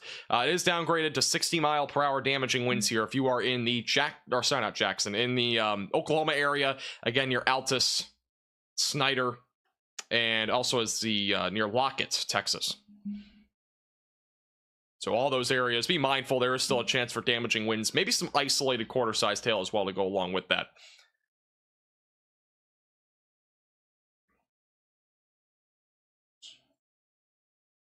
Now, with all that being said, I have mentioned a couple of times we've had a couple pockets of rotation. The one that's northwest of Canton is weaker than before. We had a little area there that was trying to rotate. And then back down east of Madison, we may have a little notch trying to develop here near Route 25. I'd watch this area closely, right in here. Let me go back to a black pen. Right in here. Got a little bit of an inflow going to the storm. Got kind of a little bit of something developing there. Let's check out the velocities. And they're not showing much, but we do at least have a little notch trying to develop there here, just northeast of Jackson, Mississippi. So we'll have to keep a close eye on that as that continues to move to the east.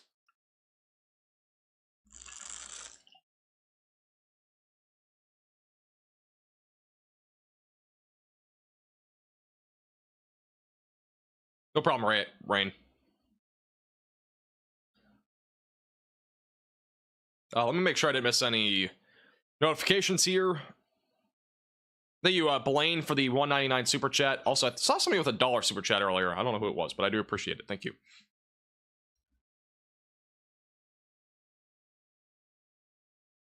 And once again, if you do have any photos or videos, you can tweet us on Twitter at MaxVelocityWX. And once again, we'll try our best to show them on stream. Connor Croft still storm chasing out there. He's over in Texas at the bottom right of your screen. He is currently near the storm. Let's actually just go live cam to him. Let's see where he's at. He's near Lexington. He's actually on the hailstorm there.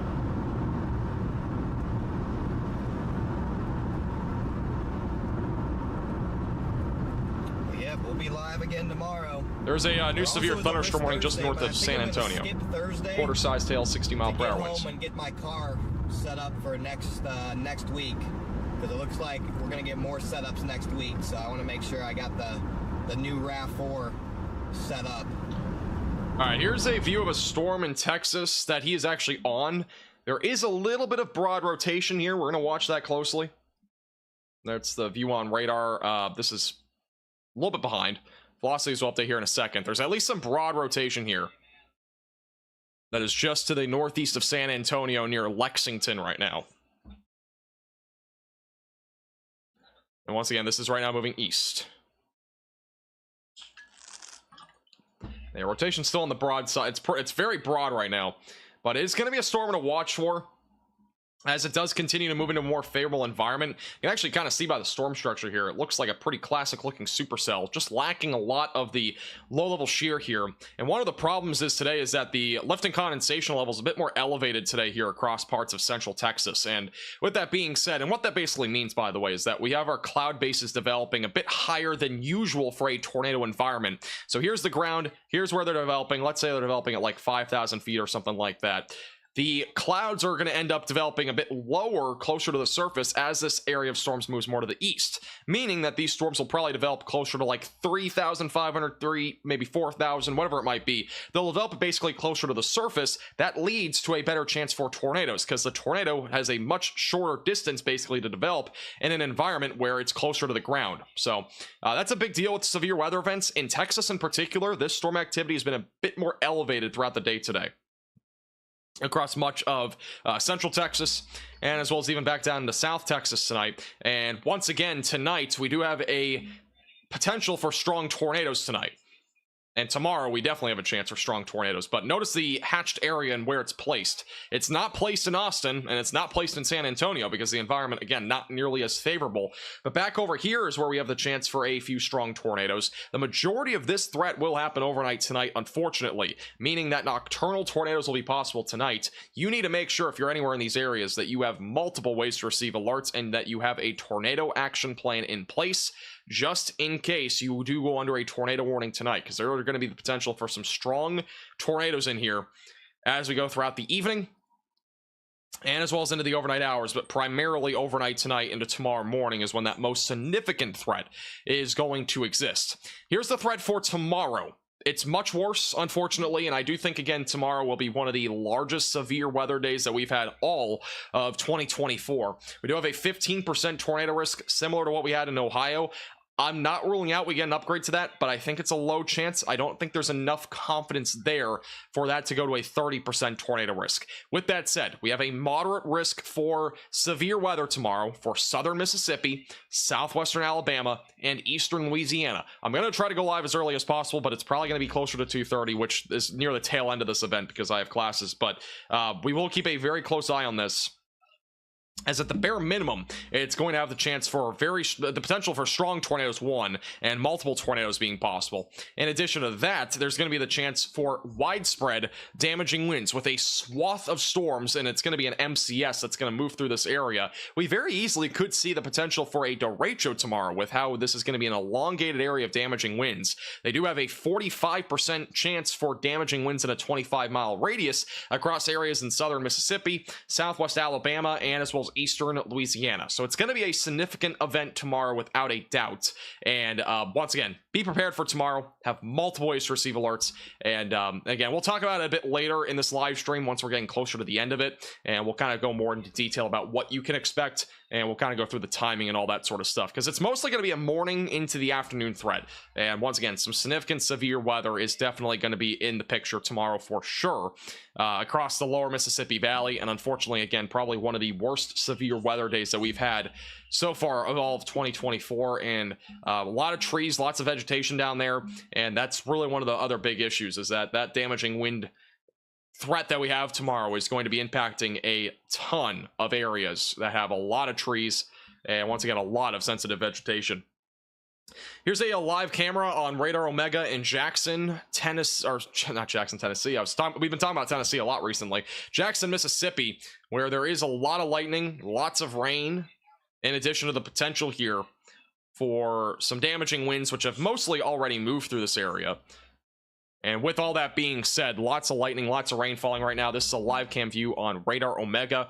And once again, you can download Radar Omega and watch these cameras for yourself with the top link in the description below on iOS and Android. It's a fantastic weather app that gives you access to lots of things like the cyclone ports on Radar Omega, which has, again, a lot of live cams here across the United States, and again, a lot of lightning here as well. I just saw a big flash before we clicked off. You can see tons of lightning right now in the Jackson area. In addition to that, you have lightning detection, you have tons of customizability on the actual radar itself, you have computer models, satellite imagery, and also tons of customization, as I mentioned before. On the left side of your screen, you can do your own forecast in here. Computer models like the HRRR are available. Some of my favorite tools include things like tracking out the storms. You can track out these storms and give yourself an idea of when they might arrive to your location. So, for example, this one's going to be arriving to like Forkville or Clifton within the next 20 to 30 minutes. But crazy cool features on this app. Make sure to check it out. Top link in the description below on iOS and Android. It's only $8.99, but it is highly worth it. And by the way, that is a price of a coffee at Starbucks, for the record. So I 100% recommend it. Again, top link in the description below on iOS and Android. And I do appreciate Radar Omega for sponsoring today's live stream. Derechos are terrifying. I do have to say that too. And unfortunately, I do think tomorrow does have a chance to be a derecho. You have a little bit of rotation perhaps developing near the Goshen Springs area near Leesburg. Maybe a little bit here. Bare minimum, we have some large hail moving through this area. Again, notice that white and black area here on the leading edge of this area of storms. That is all hail. So we definitely have a lot of hail right now moving towards Route 25 and eventually going to be going towards Route 13 over the next several minutes.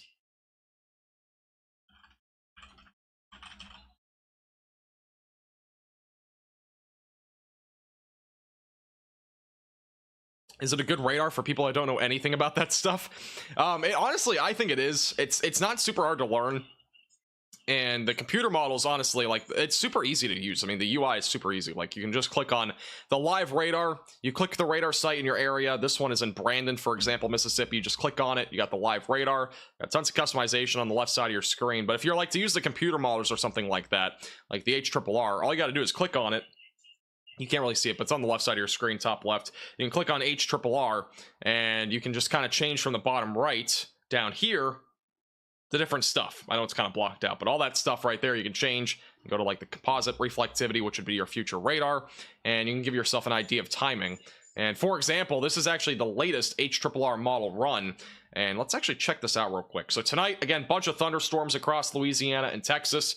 This is at 1 a.m. tonight. This is by 6 a.m. So a lot of showers and thunderstorms across Mississippi, Louisiana, and Texas. This is where the most significant severe weather action will be, which will be in the Houston area back into Louisiana. And then eventually, as we go into the late morning on Wednesday, we are going to get some really significant damaging winds. And again, I'm not going to be surprised if we have some sort of derecho happen here. By the time we get closer to lunchtime, those storms are moving into Alabama, really bowing out as we get closer to lunchtime. And this is the reason why I'm saying I don't know if we'll be live, is because these storms will probably weaken pretty quickly after 1 or 2 o'clock tomorrow. So this is, for the majority, going to be a morning and afternoon threat, which will be quite significant. The evening, if we get a rebound of the atmosphere, we might get an isolated severe storm after that, but I think the risk of that is overall low. With all this being said, it is a very favorable environment tomorrow for the potential for a derecho 1. That's one thing that we need to watch for. That's the morning into the early afternoon. And the other thing is the tornado risk. If we go to the tornado parameter values overnight tonight, notice those yellows and oranges down here in like southern Louisiana. This is where there's going to be more of a chance for strong tornadoes. And I do think this exists as well back up in here. But with that being said, we are going to have the chance for strong and even the potential for maybe an isolated long tracked tornado. I do think the environment tomorrow is more geared towards things like strong tornadoes and not nearly geared as much toward long track tornadoes, because we're talking about a messy setup basically where we're going to have a very strong linear line of storms that's going to be bowing out. I think we're going to get a lot of tornado activity in that line of storms, and we're not really talking much about discrete supercells. An example of that would be this linear line of storms that we've had ongoing in Mississippi for quite a while that just produced a tornado back west of Jackson about 30 minutes ago.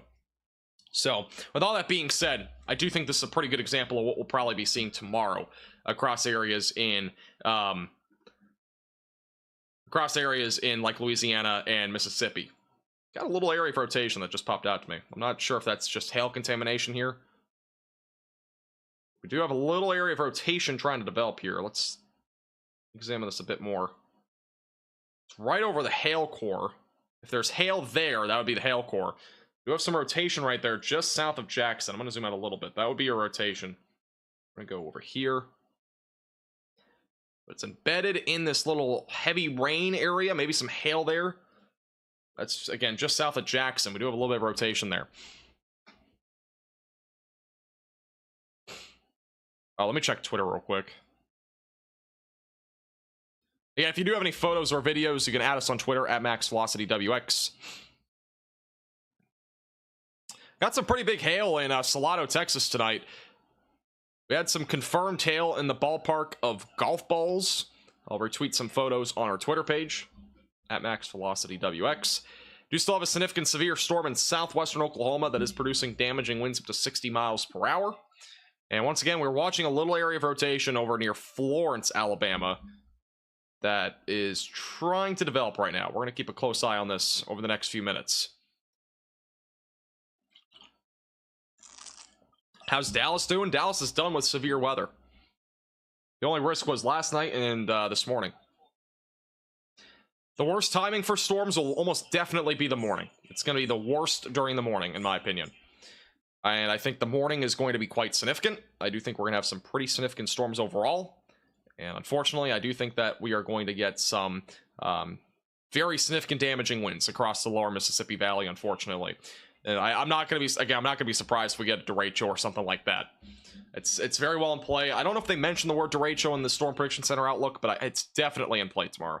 With what we're talking about there tomorrow, with the significant threat of damaging winds and even the tornado risk. It's going to be elevated tomorrow, and we do have a shot there for the potential for maybe even an isolated strong tornado or two. Now, with all that being said, we still have to get through tonight, which is going to be still fairly significant in its own regard. And this threat, by the way, is going to last anywhere from now all the way through tomorrow morning. This is what's going to carry over to tomorrow, is all these storms. These storms are really going to propel the threat tomorrow morning and into the afternoon.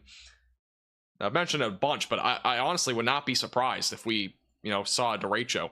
Let me go back to the HRRR. I can put up the wind gust, I think, on here. On Radar Omega. Let's check this out. Wind gusts. It was actually at the top. All right, let's check out the wind gusts real quick. And I just want to go to that time frame. Gives you an estimate of the wind gust, but look at this. This is like 7 a.m. tomorrow. Lake Charles, 70 mile per hour damaging winds. This is 8 and 9. See that swath of damaging winds? It's a very widespread area of damaging winds moving through Louisiana then. This would be 10. And very strong damaging winds. Even near Gulfport, an isolated storm coming off the coast. Well up there into the 60s and 70s. Shows and the maximum, by the way, on the HRRR is 69 miles per hour, at least on here. So it will not show anything higher, but it's very possible that we get wind speeds much higher than that. This would be by lunchtime, so that wind bag is going to be moving through areas in southeast Mississippi and Alabama. Widespread damaging winds, very likely, across this area. By 1, it's moving into southwest Alabama. And then by around 2 to 3, it all kind of fizzles out for the most part. I think the damaging wind risk will go down really quickly after it gets past western parts of Alabama. But yeah, it's going to be a significant day tomorrow. It's almost undoubtable that we are going to have some significant severe weather tomorrow. And damaging winds being the main concern. The hope, obviously, is that we don't have any sort of tornado risk and the damaging winds behave themselves. But I think the tornado risk would be the one thing that could bust tomorrow. But I do think the damaging wind risk is the one thing that probably will not bust tomorrow. I think the damaging wind risk is going to be, again, quite significant overall for tomorrow. Yeah, for those that are wondering, a derecho is just it's a large area of damaging winds. It's widespread. It's very fast moving, which tomorrow's line of storms will be very fast moving. And in addition to all of that, it also is usually around 200 miles in length. I don't know if we're going to get to 240 miles in length. That's the only problem, I think, for tomorrow. It's not going to be probably nearly as big. It's at least going to be an MCS, which is a mesoscale convective system. But with all that being said, that would probably be the one thing that might not make it a derecho, would be just the length in general.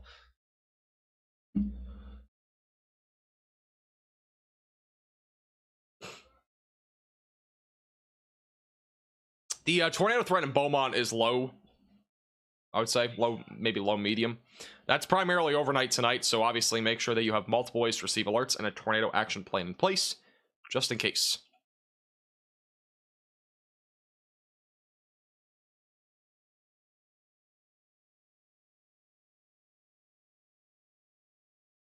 So we still have 11 severe thunderstorm warnings, and all of them as of right now are at least under 2 inches in diameter. We do have one storm in Texas that actually went to 2 inches. Let's go to that. Near Austin, Texas, we got a significant hailstorm in progress just east of Austin. This is a considerable threat moving towards Lexington and Giddings. This is for the potential for 2-inch diameter hail and 60-mile-per-hour damaging winds right now moving eastbound. It'll be approaching Somerville and Caldwell over the next several minutes. If you are in College Station, I would highly recommend that you are at least protecting your vehicle, as there will be a potential for some significant hailstorms here pretty soon, as all this storm activity does continue to roll off here to the east. Very large swath of storms here in central southern Texas. Lots of lightning, by the way. We've had a ton of lightning with these storms. You have a Radar Omega live cam in Colleen. I'm pretty sure we're not going to see anything here. Maybe a few flashes of lightning on the left side of your screen. Aside from that, this area has been clearing out. It's definitely cooler. Most of the storms now here over to the east of Colleen, where there's going to be a potential for a lot of lightning, some hail, and as well as some damaging winds as this moves to the east.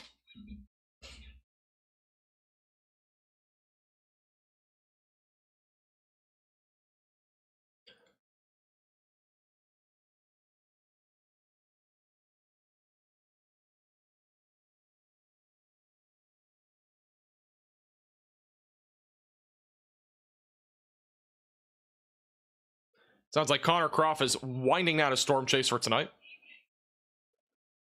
So we'll no longer have him. We only had him for like an hour, but went live a bit later. Obviously, the severe weather threat today was primarily going to be tonight into the overnight hours. That's why I kind of held off on going live earlier. The storms were not super significant up until literally when we went live, when there was 4-inch diameter hail just west of Interstate 35. But he's been chasing, I think, all day now. Let me real quickly go back to Mississippi. Near Jackson. You have that little kind of notch that's developed in this line of storms. I'm going to keep a close eye on that. And that's north of Raleigh, northeast of Jackson.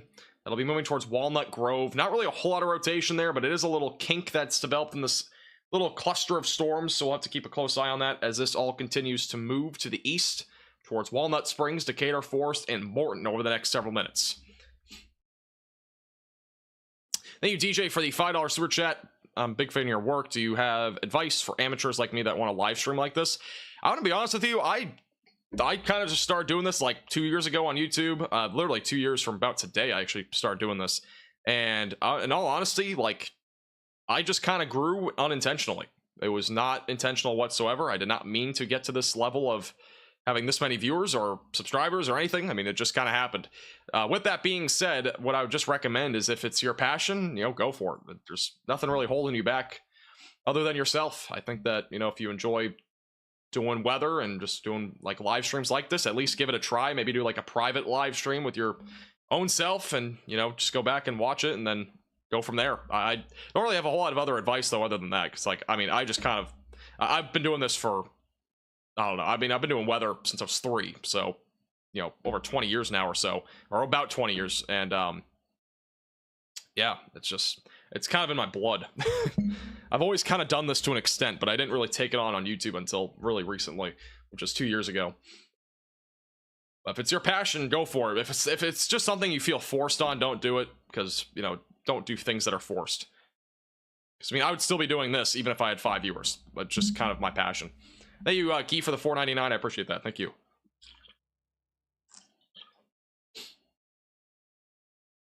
Can you tell the storms to go away? Just stop dealing with the cold, and now it's going on. Yeah, unfortunately, these storms, it's severe weather season. It's a very active time of the year. And with that being said, it is going to be very active over the next few months, and especially over the next few days. We have a lot of severe weather ahead. I am planning on the bare minimum of being live obviously tonight. I'm going to try to go live on Thursday for the late morning and early afternoon threat. I don't know about tomorrow still. I'm probably not going to be able to go live tomorrow because the main threat is going to probably be all before I can actually go live, which again, the main threat tomorrow is really from it's going to start in like 3 hours. The main threat really starts around midnight to 2 in the morning. It'll roll all the way through about 12 or 1 o'clock tomorrow. And if I was able to, if this was the summer and I had nothing to worry about with, college and everything, I would definitely 100% just be live I'd be live for like 12 hours, just overnight covering this, because it's going to be a significant event overnight, unfortunately. With a lot of that being said, though, I do think the greatest tornado risk is hopefully going to hold off until the sun rises tomorrow. With that being said, it's definitely possible that we get some tornadoes even before that, which we've already had a confirmed tornado in Jackson, Mississippi a little while ago, and we could still see more of that here soon. I do want to quickly update you on the storm near Lawton, Oklahoma. We do have a pretty significant area of storms here moving into southwest Oklahoma with damaging winds upwards of 70 miles per hour, in addition to some quarter-sized hail right now moving towards Medicine Park, Lawton, near Cache. Elgin will be in the track of this. This is near Frederick as well. So once again, if you are in this area, I would recommend that you continue to stay away from windows and on the lowest floor possible. This is a pretty significant area of storms, though, and again, a bit of a wild card area today that was not expected at all, that we're getting some severe weather in. Oklahoma was not on my bingo card for today to get any sort of severe weather, and this is just kind of moving right now into Cache and Lawton near Route 62, and it will continue to move to the northeast over the next several minutes. So once again, if you are in the severe thunderstorm warning, stay away from windows and on the lowest floor possible, as some significant damaging winds are going to be possible over the next several minutes. The good news is that most storms are under 2-inch diameter hail, or all of them are, other than the one that's near, going to be approaching College Station soon. That one's still producing 2-inch hail. And we still have a tornado possible label on the storm that's in Sabine in western Louisiana. So luckily, that storm that's back over there in Louisiana is not too bad right now. The rotation's not too crazy there on those storms that are back over along the Louisiana and Texas border, but we'll continue to keep a close eye on that here over the next little while. What's happening Thursday? I'll quickly give you a rundown on it since we don't have anything too significant happening right now, even though we have 13 different warnings. There's a ton of them. Here's a zoomed out look at all the watches and warnings. We got still a bunch of them right now. Here's the severe weather threat for Thursday. We didn't talk about this in today's forecast, mainly due to time constraints, but we do have two slight risks of severe weather on Thursday, one of which is in the Ohio Valley and the other one's in the southeast. This is mostly a mid to late morning and early afternoon threat. I will probably be live for this as long as there is at least some level of a tornado threat here, and that's primarily for Ohio, West Virginia. A new tornado warning has been issued. New tornado warning. Sorry, I hit my mic. New tornado warning in Texas. This is in a really messy convection area. Another pretty large area and strong area of rotation. Going to be approaching Kirbyville over the next several minutes.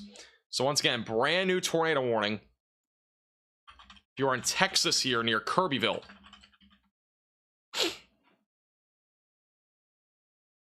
Once again, if you are in this tornado warning, seek shelter immediately away from windows, lowest floor possible, interior room of your home or building if you are near Kirbyville, Texas. Another large, broad area of rotation that is going to be approaching that area here soon. One thing I do want to know is that this storm has a lot of lightning. That's the easiest way to put it. We have a lot of lightning. This is I believe this is the 1-minute lightning detection on Radar Omega. Let me double check. It's either 1 or 5. Yeah, it's the 1-minute lightning detection. We've had probably about 60 lightning strikes in the last minute. So this is a very highly electrified storm. There's a flash of lightning happening literally every second here with this storm. So if there are people in this area that are storm chasing, it'd be probably pretty easy to pick out something here. With that being said, this is radar indicated rotation. It is moving towards Kirbyville right now and Route 96. Rotation is still on the broad and large side of things. This is the radar scan as of 3 minutes ago. We'll have a new radar scan in just a moment, and we'll see what it looks like. But once again, large area of rotation moving towards Kirbyville, Texas. Over the next few minutes, it is just west of Louisiana. And that is your rotation right there. So once again, those are the winds going toward the radar. That's the winds going away from the radar. And that right there would be our area of rotation. Still a bit on the broader and weaker side of things, but definitely not ruling out that this does try to produce a tornado over the next several minutes. So once again, if you are in this tornado warning, seek shelter away from windows, lowest floor possible, and on an interior room of your home or building. A basement, a storm shelter are the best places to be. If you don't have either of those, I would highly recommend you go to a bathroom or a closet that is in the interior part of your home or building away from windows. If you're in a mobile home, get to a sturdy structure if at all possible. If not, a ditch is better than a mobile home. Mobile homes are not safe in this situation. Once again, this storm right now moving towards Kirbyville. And not interstate. I keep saying interstate. Route 96 is going to be in the track of this. And in case you are wondering about any warnings or that are ongoing, severe thunderstorm warnings or tornado warnings, you have a scroller at the bottom of your screen that gives you an idea of where everything is happening for the various warnings, and as well as the various tornado and as well as severe thunderstorm warnings that are happening. Once again, that right there is your area of rotation that is moving towards Kirbyville right now. This does include Kirbyville, includes Fred, and as well as Magnolia Springs, Texas until 10:15 p.m. Central Time. Once again, Magnolia Springs, Kirbyville, and Fred, Texas until 10:15 p.m. Central Time. A little quick update on this is that this storm, again, is capable of producing a tornado. It's in southeastern Tyler County, northern Hardin County, and east central Jasper County, Texas.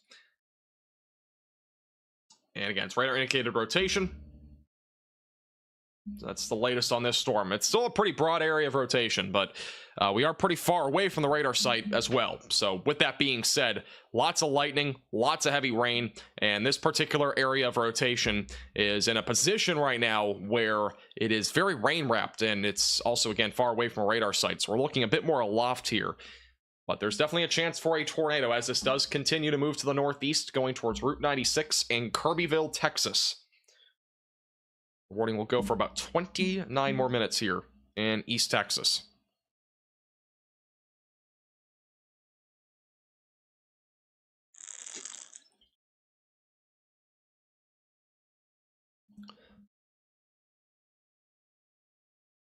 That's awesome, Kevin. Glad you're on Twitter. I'm going to see if we have any other reports on anything right now on these storms. If you have any reports to relay to us, you can feel free to, again, tweet me on Twitter at MaxVelocityWX. Latest radar scan showing that the rotation is broadening out as of right now. Again, this is a new tornado warning as of about 5 minutes ago, but this storm is not really living up right now to its potential in this particular environment. Problem is, again, there's a lot of rain around this, so it's going to struggle with a very disorganized supercell. It's going to be struggling to develop. We have a ton of rain around this. Any of that red is indicating heavy rainfall. We got lots and lots and lots of lightning right now. That is going to be approaching Kirbyville. The potential for cloud-to-ground lightning is also going to exist, but we got tons of lightning right now in this storm moving northeast, going to be going towards Kirbyville over the next several minutes.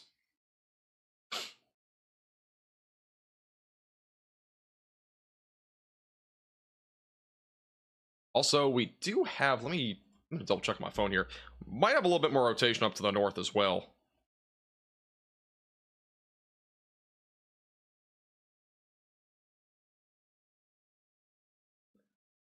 Once again, if you're tuning in, this is a tornado warning in southeast Texas. This is located near Kirbyville. We do have some broad rotation as well that is located near South Toledo Bend. That's right along the Louisiana and Texas border. It is a storm that is further to the north that has a little bit of rotation. So we'll keep a close eye on that. We got multiple storms right now that are going to be approaching College Station with mainly damaging winds. But we are going to be watching for an isolated tornado risk there. And then the Mississippi storms as of right now mostly becoming outflow driven. So the tornado risk should be going down on that activity. With that being said, we'll still be monitoring the chance for an isolated tornado.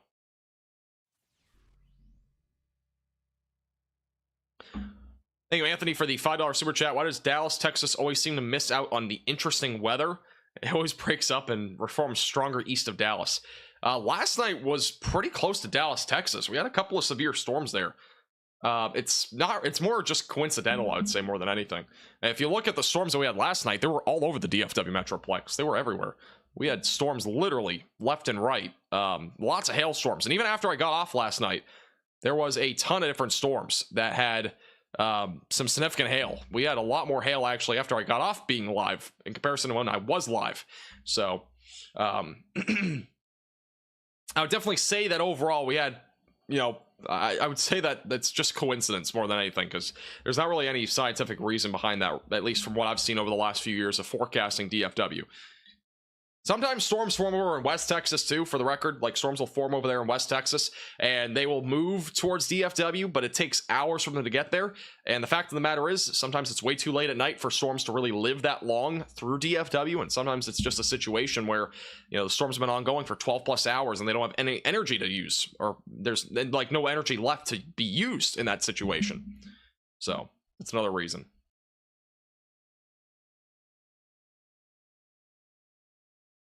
Jasper, Texas, you're not under a tornado warning, by the way. The tornado warning is down to your south. Unless you're on the south side here near, like, this small little spot in this pink polygon, you're not in this tornado warning. But if you're in Kirbyville, if you're in Fred, Texas, you need to be in your safe place and away from windows and on the lowest floor possible on an interior room of your home or building, away from windows.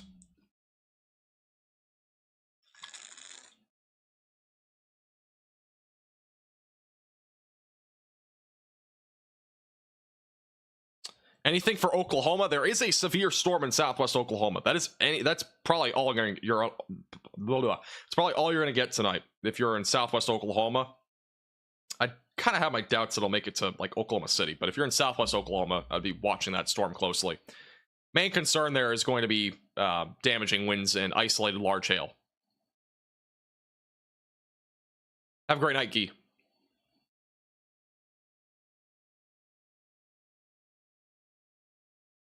Is the HRRR model correct?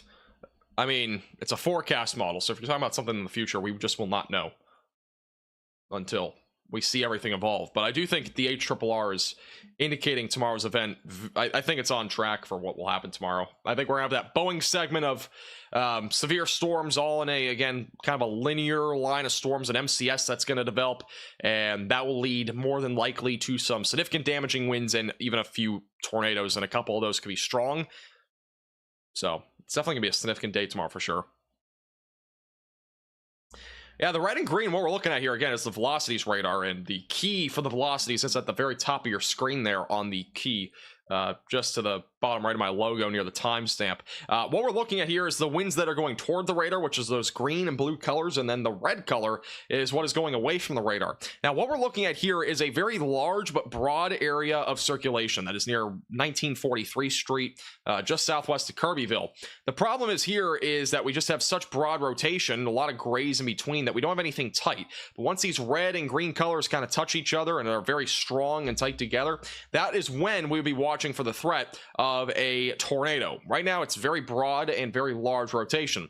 With all that being said, if this can intensify, it again could very easily drop the potential for a strong tornado. We at least at the bare minimum here have some significant damaging winds right now near Route 92. But with all that being taken in here, we don't have anything confirmed and on the ground. That right there would just be a large swath there of at least damaging wind gusts that are coming out of this storm that are just south again of 1943 Street, southwest of Kirbyville. Once again, moving northeast. With all this being said, I would obviously make sure that if you are in Kirbyville or Fred, Texas, that you are still going to your safe place, away from windows and lowest floor possible, in case this does try to drop a tornado. I have a lot of doubt that it will, just due to the fact it's a very messy area of storms, but if it can mature and organize, it's definitely in play that we could get an isolated tornado here, as this activity does continue to move to the northeast. Thank you, by the way, Kevin, for the $10 super chat. I do appreciate that. Thank you, Kevin.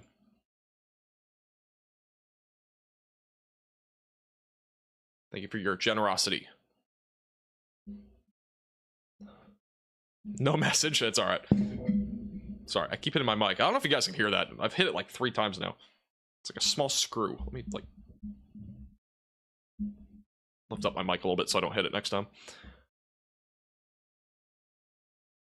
How bad is Tennessee gonna get? I'm not expecting much in Tennessee. The only day would be Eastern Tennessee on Thursday, which is tossing trampolines on tall trees Thursday.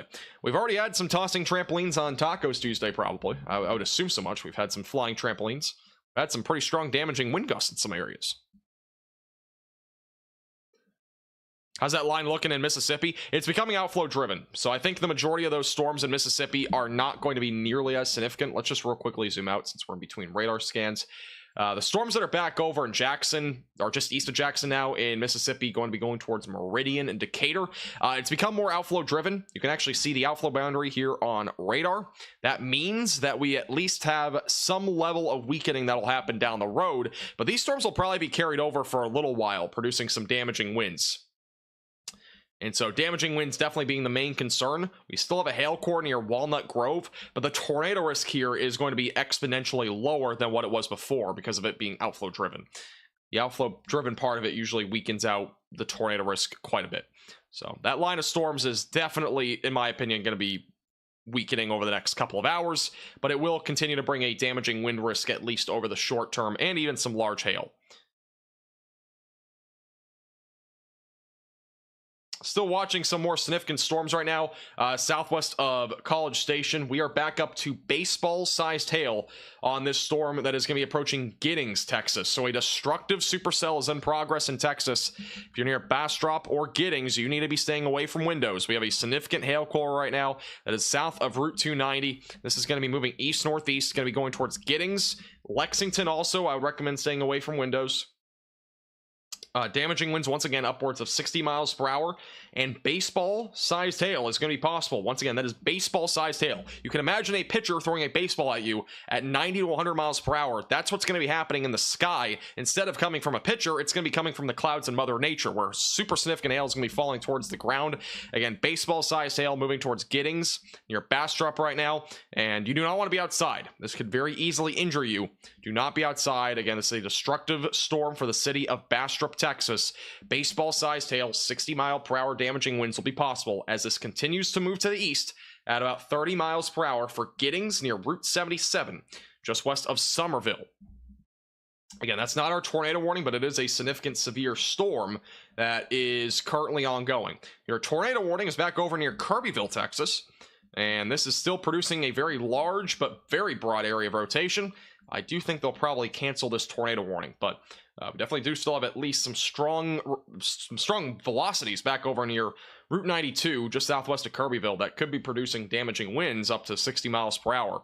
But this is a very messy complex of storms right now back over in East Texas. It's really not favorable for a tornado unless we get some sort of strong rotation going with maybe a discrete cell, but I think the risk of that still stays low here. I can't even imagine hail that large. We had softball-sized hail earlier, so if you want to get hit by a pitcher with softball-sized hail, that's what it's going to feel like if you're outside. And very, very dangerous hail that's falling out of the sky right now. New mesoscale discussion from the Storm Prediction Center. If you're back over in Oklahoma, large hail and a severe wind threat will persist for the next 1 to 2 hours near Lawton, Chickasha, and Duncan, Oklahoma. No watch is expected there. That area of storms is not going to make it to Oklahoma City, most likely. Yeah, we got a damaging wind threat here. We got winds going into the storm very weak. There's no inflow on this storm. I would almost 100% guarantee you this thing's going to be probably canceled. With that being said, just stay in your safe place until the warning's officially been lifted, just in case we're missing something here. If you're near Kirbyville or Fred, Texas. Thank you, Tito's, for the $9.99 super chat. I appreciate your generosity. Thank you for that. Appreciate it. How's Waco's weather? Waco is done with severe weather. I think you are done. Wouldn't mind action figure sized hail. I just don't think that exists. I don't even know how you would classify a diameter on that. We've had a lot of cheese curd sized hail today, that is for sure. We've had a lot of cheese curd sized hail out of these storms. The one that's again just south and east, or south, really east more than anything now, Austin, is again producing baseball sized hail. We have a tornado possible label on this, so we are now watching for 2 different threats. East of Austin, moving towards College Station, we got a massive hailstorm that is once again producing baseball-sized hail. That is once again 2.75 inches in diameter, in addition to the threat of now an isolated tornado risk as this continues to move to the east. It'll be moving towards College Station over the next several minutes. So once again, a significant hail threat and the potential for an isolated tornado will exist, as they have now issued a tornado possible label on this. Which means at least some broad rotation is ongoing with this particular supercell east of Austin right now. Cheese curds sound good. I'm hungry. Yeah, I'm getting hungry. I wouldn't mind some cheese curds.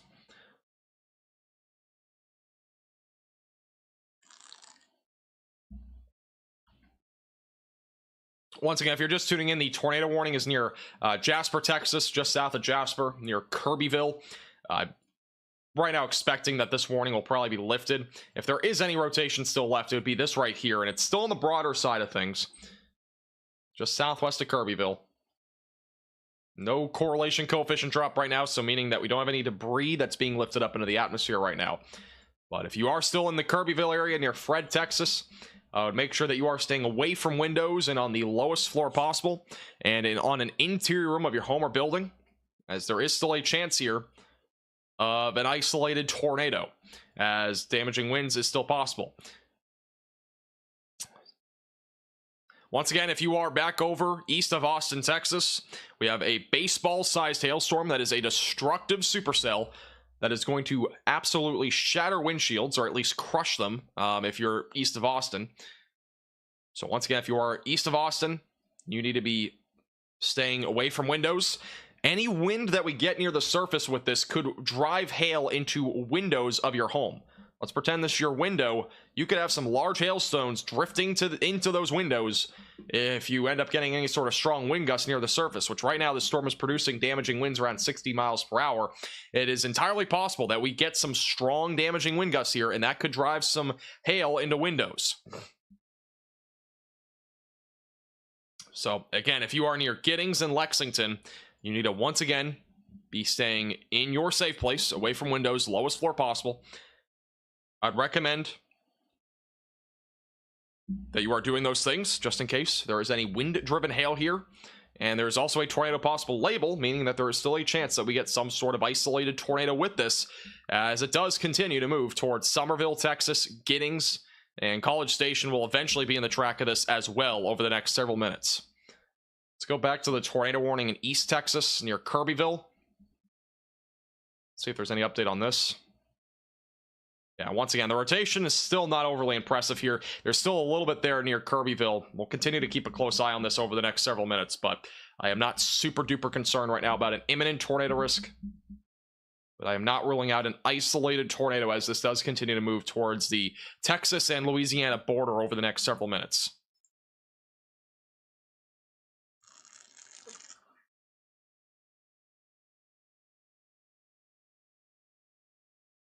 See if we have any other reports on either the tornado warning cell or the hailstorm.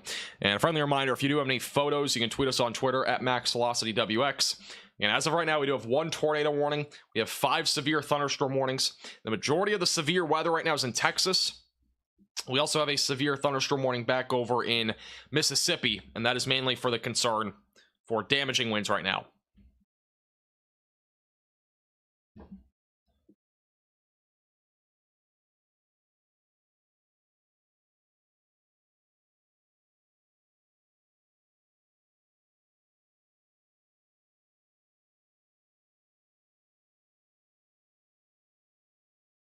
All right, as of right now, we don't have any reports on this storm of there being a tornado. As I mentioned before, we've had nothing really confirmed here. The rotation has remained on the broader side of things here for the last several minutes.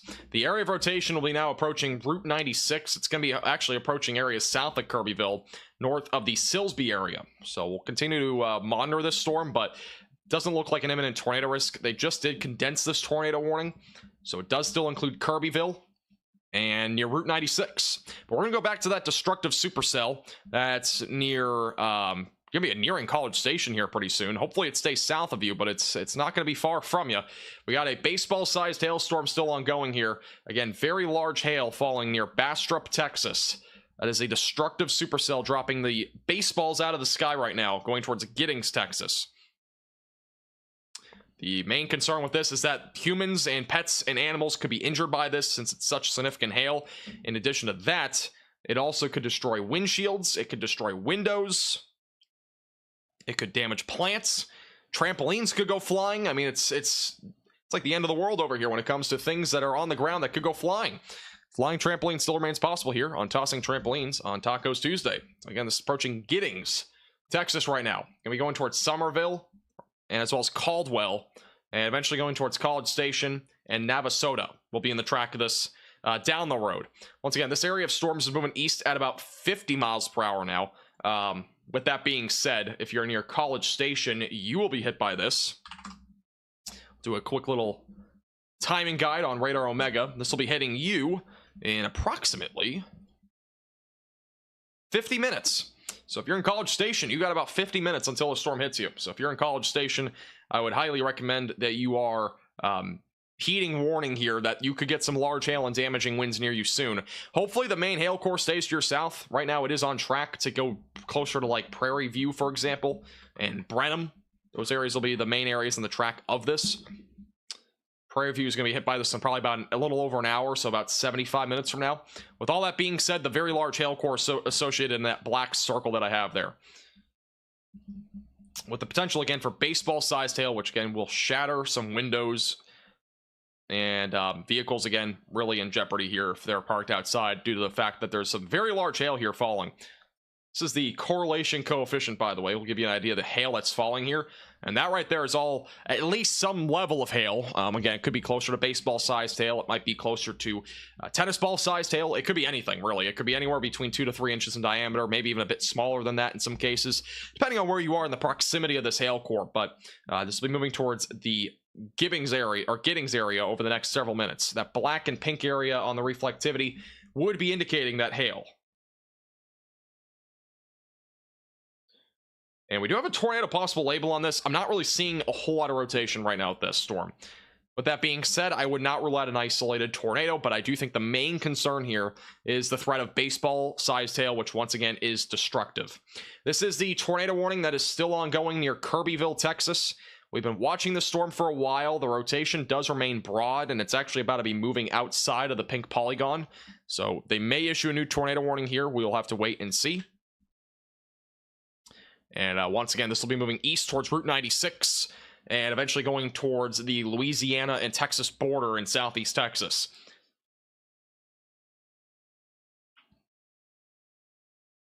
There are actively no tornadoes that we know of that are on the ground. For those that are wondering about tomorrow, again, once we don't have any warnings, I will talk a bit more about tomorrow, or at least no tornado warnings. So stay tuned. Assuming this tornado warning does not get extended, which I don't think it will, but we'll have to still watch this area of very broad but large rotation that is completely rain wrapped, by the way. It's still a very large area of rain wrapped rotation out here in eastern Texas. And we are still watching that destructive supercell that's back over near Austin, Texas. And we'll go back to that here in a minute.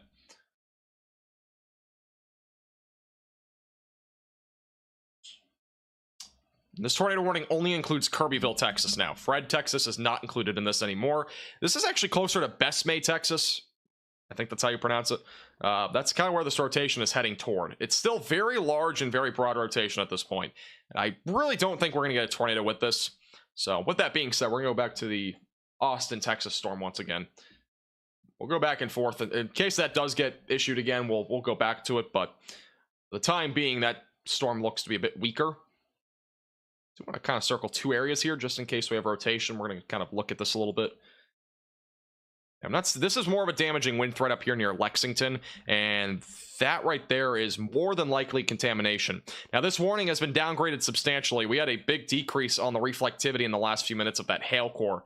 We're no longer on baseballs. We're now down to $half. So if you know what a $half is, that's the hailstone size that we're dealing with. Just think of a quarter, but slightly larger. So we're up to $half sized hail, or down to $half sized hail in Giddings and Lexington. The damaging wind threat has increased to 70 miles per hour, and that is primarily on the storm that's near Lexington. This is going to impact College Station most likely, or at least the south side there of College Station. So if you are in College Station, there is a significant area of damaging winds heading your way, and that could easily cause some damage, maybe some flying trampolines here on Tossing Trampolines on Tacos Tuesday. You have a chance there for some damaging winds upwards of 70 miles per hour. So, once again, if you are near Lexington, make sure that you're staying away from windows, as damaging winds could knock over trees, send trampolines flying, send other debris flying from strong downbursts and straight line winds. That will be moving towards Caldwell and as well as College Station here pretty soon near Bryan, Texas.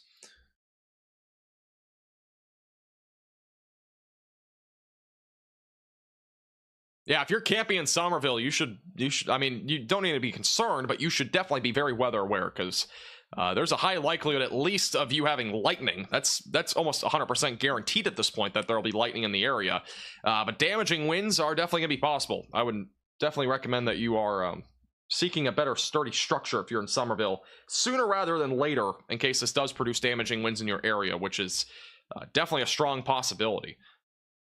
Notice right here, that is really the highest damaging wind core, which is pretty much on track for the Somerville area. I don't know where you are there, but if you're on the northern side, you're definitely on the track at that. But we also have some damaging winds down in here, back near Route 77 near Giddings.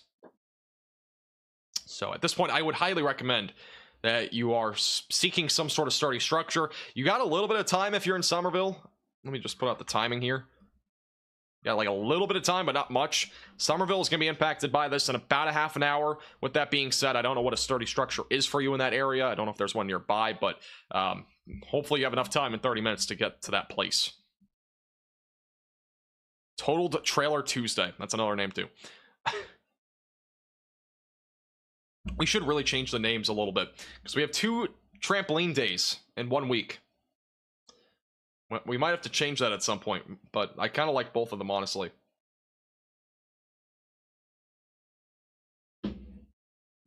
Tossing trailers on Trees Thursday. That sounds awful. That just sounds horrible. That's just like, that's like the worst one. I don't think I've ever seen that happen before, to be quite frank. If a trailer is getting launched into the sky, it's probably a strong tornado, and it's probably not going to land in a tree, because the tree's going to be gone. Not to get more morbid there, but it's just not really a thing. All right, here's the latest radar scan on the rotation just south of Kirbyville near Route 96. Once again, very large but broad area of rotation approaching Route 96 near the Mess Bay area of East Texas. Once again, if you are in this tornado warning, remain in your safe place for the next few minutes. The tornado warning will be expiring in 4 minutes. With that being said, I do think this will not be expanded here. I don't think they're going to issue a new one. But we will continue to wait and see what happens. I do think the main tornado risk here over the next hour is going to be in both east of Austin on that east of Austin, Texas storm. That'll be approaching College Station. I think that one has a chance of producing a tornado, and I also think this one still has a chance. I just don't think it's, overly high right now. I think that it's still struggling in this environment where there is not really a whole lot of an organized supercell structure here. We have a lot of rain around this, so it's rain wrapped, but the rotation itself has not been overly strong here. With that being said, we do have 2 new severe thunderstorm warnings that were just issued, so we got more warnings being issued here. Back down near San Antonio, we have a whole cluster of storms developing down here, mainly with large hail. If you're in San Antonio, be mindful. We got some large hail right now moving in. Quarter-sized hail and 60-mile-per-hour damaging winds moving towards San Antonio, Converse, the Schertz area, New Braunfels. That'd be mindful. This storm activity is not really far from you. So if you're in those areas, continue to stay weather aware. Quarter-sized hail, 60-mile-per-hour damaging winds moving into your area.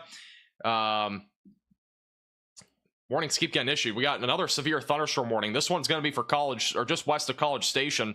So for Somerville, as the person was talking about camping, obviously if you're in Somerville, Caldwell, or Brenham, make sure that you're getting to a sturdy structure. That is a building away from windows, lowest floor possible, as there will be some damaging winds here up to 60 miles per hour. It's not nearly as significant as earlier, but we've had times where this area of storms has been on the more significant side of things.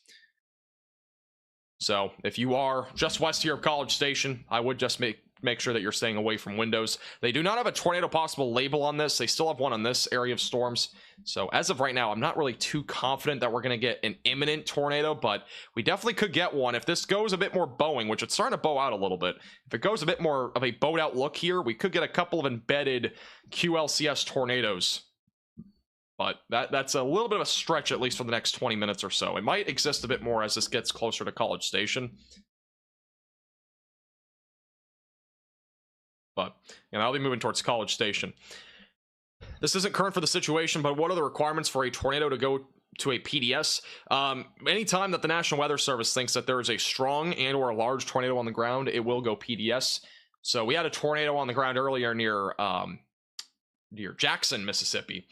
We had a tornado on the ground probably for a few minutes, and that tornado in particular was very small on radar. We saw a very small, very weak area of rotation. We saw a little bit of debris being lifted up, but it wasn't much. It was very weak CC drop. Anytime that it's really strong though, or like large, or if you have a very tight area of rotation, this is a good example, but it's not tight. The area of rotation near Kirbyville, Texas, it's really broad area and a very large area of rotation. But if this was really tight and we had some very bright red and green colors mixing, that could easily go PDS, like easily, because that would just be, you know, almost definitely a tornado on the ground. And as long as the correlation coefficient agrees with that. With that being said, it's usually going to be something that is either strong and or large, that is either photographic evidence or some sort of radar confirmation that we have something like that. We had a couple of PDS tornadoes when we were live back last week with the Ohio tornado outbreak, or not the Ohio tornado outbreak, but the Ohio Valley tornado outbreak, where we had two different PDS tornadoes. We had one in western Kentucky. We also had one over in eastern Tennessee. And so both those were PDS. Both of those were indicating like large correlation coefficient drops, and they had the potential to go very strong. We didn't have any tornado emergencies, which we've never been live here on the Max Velocity channel for a tornado emergency. But a tornado emergency is when we have a very strong and very large tornado on the ground, usually EF3+, that is producing significant damage and is going towards a very populated area, or might not even be very populated. It just might be an area that has... it just might just be in general a large and strong tornado. So those are kind of the requirements. We no longer have a tornado warning, by the way. That has just been expired back over near Kirbyville. Do want to give you an update. There is a new mesoscale discussion for southern Texas, mainly west of Houston. An increasing severe wind threat is expected late tonight, along with a continued hail risk downstream watch assurance is likely by midnight, assuming that's probably for areas near Houston. So new severe thunderstorm watch will likely be issued there relatively soon. And once again, near the College Station area, we do have a severe thunderstorm warning just west of College Station. This is mainly producing the threat of some damaging winds, in addition to some isolated large hail. There is still a tornado possible label on this, so we will continue to keep a close eye on that.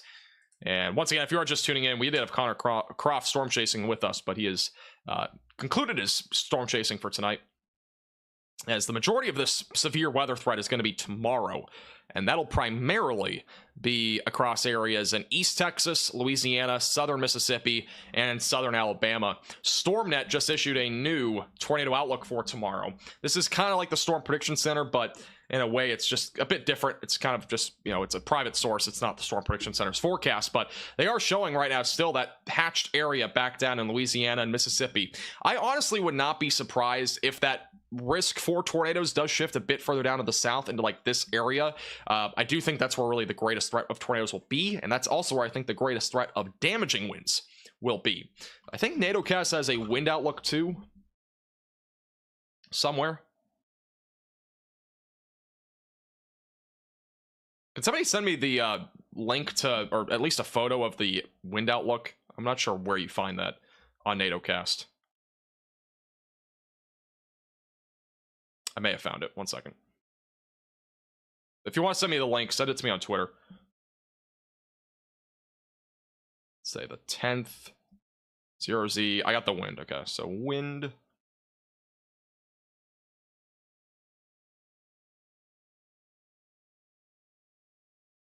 Oh, you know where we're looking for the wind. If anybody can send it to me, let me know on Twitter. At Max Velocity WX. But once again, tomorrow is going to be a much more significant day. Again, we're going to be live at least, I think, for the next hour or so for tonight, in case any storms do go tornadic. And we also have some significant storms moving through some pretty populated areas in South Texas. But we'll be talking a little bit more about tomorrow's threat probably closer to the tail end of the live stream. But it's very likely that we're going to have a significant swath of widespread damaging winds tomorrow. In addition to that, large hail is going to be a lesser chance, but significant damaging winds is likely, and as well as the threat for a few tornadoes, and a couple of those will probably be strong. And tomorrow is a day where I would honestly not be super shocked if we had some sort of PDS or maybe even a tornado emergency of some sort. It's a day that I would definitely be making sure that you are weather aware. Now, you can't predict a tornado emergency, but it's a day where tomorrow the low-level jet is going to be cranking, and it is definitely going to be a very active day when it comes to severe weather, especially in the late morning into the afternoon hours. New severe thunderstorm warning was just issued for San Antonio. This is for quarter-sized hail and 60-mile-per-hour damaging winds. So if you're in San Antonio, I'd recommend just staying away from windows. Pretty significant hail core developing back up on the northwest side of San Antonio, and that'll be moving towards Converse over the next several minutes. Thoughts on the storm in Oklahoma? Yeah, I've talked about this a couple of times. It's, again, just kind of one of those things that was not on my bingo card for today. I was not expecting this whatsoever. But we do have a little cluster of storms that's going to be approaching the Oklahoma City area probably in a couple of hours. I do think this will weaken before it gets to Oklahoma City. With that being said, we do have a cyclone port on radar Omega. Look at this. It is beautiful skies right now in Oklahoma City. We got stars in the sky. We got clear skies. We got a plane here. So it's beautiful in Norman, but back down in Lawton, that's where all the significant severe weather's happening. Most of this is actually not significant, but it is producing damaging winds around 60, in addition to some quarter-sized hail, and that'll be moving towards the Chickasha area, and as well as the Anadarko area here in southwest Oklahoma. Main concern, again, will be damaging winds and isolated quarter-sized hail over the next several minutes. But the storm overall, the main hail core is back over near Lawton, where you see that black and kind of white area there. That would represent your main hail core, so that'll be approaching Duncan. But I'm honestly not too worried right now about some sort of really significant severe weather event reaching the Oklahoma City metro. I think that's mostly going to stay down to your south and west. Thank you, Civ, for the very generous $10 super chat. As a young kid, if there would be a lightning strike near my location siren, would it go off a handful of times? Could it be a coincidence that it was a severe thunderstorm warning at the same time? Sirens do go off in some states and some regions for severe thunderstorm warnings.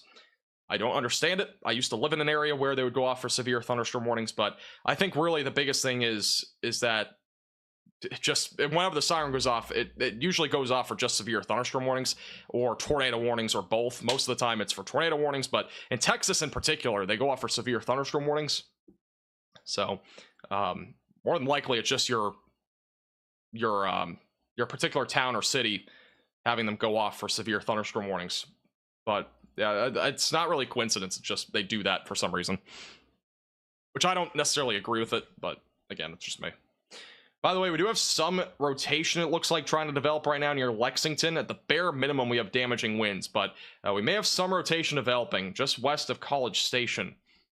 We're going to keep a close eye on this. Again, College Station, Texas, just west of College Station. We have a little bit of rotation right now trying to develop just west of Caldwell. That's going to be moving east-northeast towards College Station over the next several minutes. Again, if you are in the College Station area, definitely make sure that you are staying weather aware. And a friendly reminder, if you're just tuning in for the first time, make sure to subscribe to the channel. We'll be keeping you posted with the latest with severe weather coverage. And also, today's live stream is brought to you by Radar Omega. You can download Radar Omega with the top link in the description below on iOS and Android. It is the weather app that we've been using throughout this entire live stream. Again, has computer model data like the HRRR. You can do your own future radar. Has tons of cool tracking tools like this where you can track out storms, give a radius on a particular storm, all that sort of stuff. Tons of cool features. In addition to that, it also has a bunch of live cams here across the United States. You can even watch storm chasers in the app. And it also has satellite data, tons of customization, tons of different stuff on the left side of your screen like power outage data, lots of other stuff, storm reports, lightning detection. You can check it out with the top link in the description below on iOS and Android. It is the perfect weather app to have on your iOS and Android device. It is only $8.99, but I highly recommend it. It is really the best weather app there on the market. Has tons of crazy cool stuff. There's also 3 subscription tiers, which one of them does include the computer model data, but a lot of stuff comes with the base model, and you can download it with the top link in the description below on iOS and Android, and I do appreciate them sponsoring today's live stream. Is Max ever going to bed? I'm telling you, we've had very limited sleep over the last few days. There's been a lot of severe weather.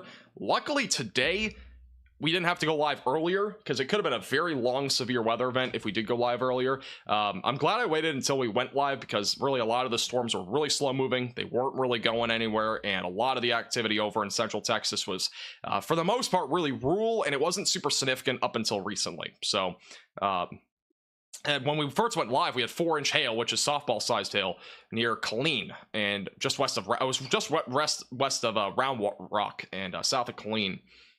So we did have some significant hail at one point, but with that being said, we have had 1 confirmed tornado, But for the most part, it's been really just a significant hail event here in Texas.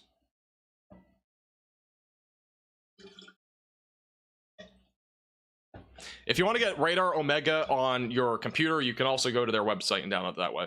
They have it on computer. That's what I'm doing. That's what I'm using right now. What do you think of the solar eclipse raptor prophecy? I don't even know what that means. Gonna be honest with you. Love conspiracy theories. Very fun. Once again, we do have a pretty strong area of storms moving towards College Station. We are still watching, at least for a little bit of rotation, trying to develop here on the leading edge of this area of storms moving towards Caldwell, and eventually going towards College Station over the next several minutes. Once again, if you are included in this particular severe thunderstorm warning, we recommend that you're staying away from windows, and as well as on the lowest floor possible. Flying trampolines will be possible. We are on tossing trampolines on Tacos Tuesday. In addition to that, there will be a chance for some falling trees, especially if there's any areas like Force, which apparently we do have one near Somerville. Some people are camping there. So if you're camping, find a sturdy structure as the storm does approach. The warning has just been condensed on the storm here, so back near Smithville, just north of there near Bastrop, you're no longer included in this warning. Still have a tornado possible label on this, mainly due to the fact we do at least have some rotation developing there. I would be watching the storm like a hawk right now if I'm near College Station. We do have some rotation really starting to intensify here, it looks like, on the leading edge near Caldwell. With that being said, just in case we do get a tornado warning here, I'm going to quickly go pee. I'll be back in 60 seconds, and we'll be back in 60 seconds. Stay tuned. We have rotation again west of College Station. Let me zoom out here. But this right here, we're watching very closely. We might get a tornado warning here in a minute, so we can stay live without any interruptions. I'll be back in like 60 seconds.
All right, we're back. So once again, if you're just tuning in, we do have some rotation just west of College Station, Texas, that is beginning to rotate. Again, we do have a possibility that we get an isolated tornado here. It's on the leading edge of this area of storms. What I'm really most concerned about right now with this particular area of storms, again, will be damaging winds, but if we get some sort of like inflow here, or some sort of little hook, like a little notch kind of developing here, that is when we're definitely gonna have the chance for an isolated tornado near Caldwell, Texas, going towards College Station. So once again, if you're in Caldwell, just west of College Station, be very weather aware on the storm. We have some strong rotation developing right now near Lexington, just southwest of Caldwell. Thank you, Green Onions, for the very generous $50 super chat. I missed that. I appreciate that a lot, Green Onions. Thank you very much for your generosity. Please get some hearts in the chat for Green Onions with the $50 super chat. Really appreciate that. Thank you.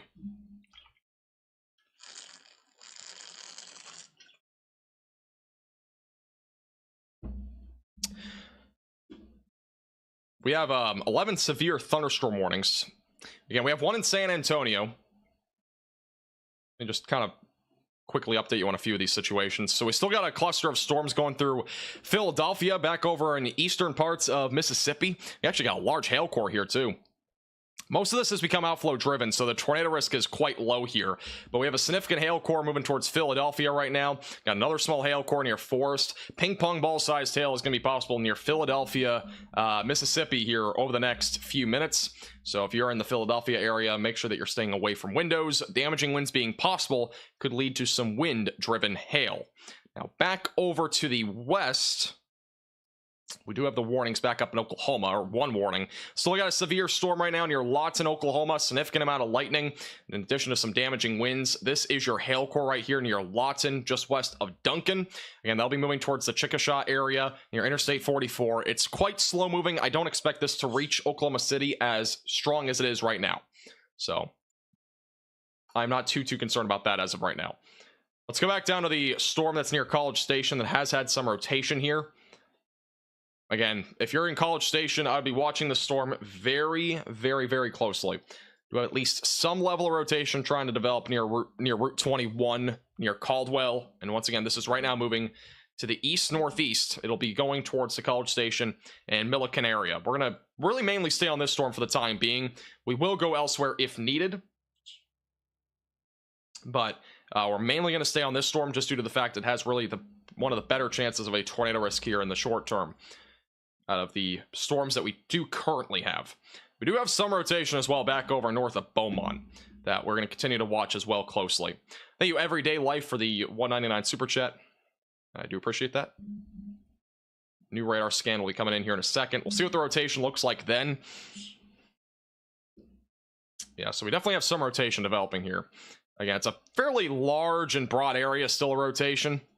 Winds are pretty strong going towards the radar. So definitely damaging winds here.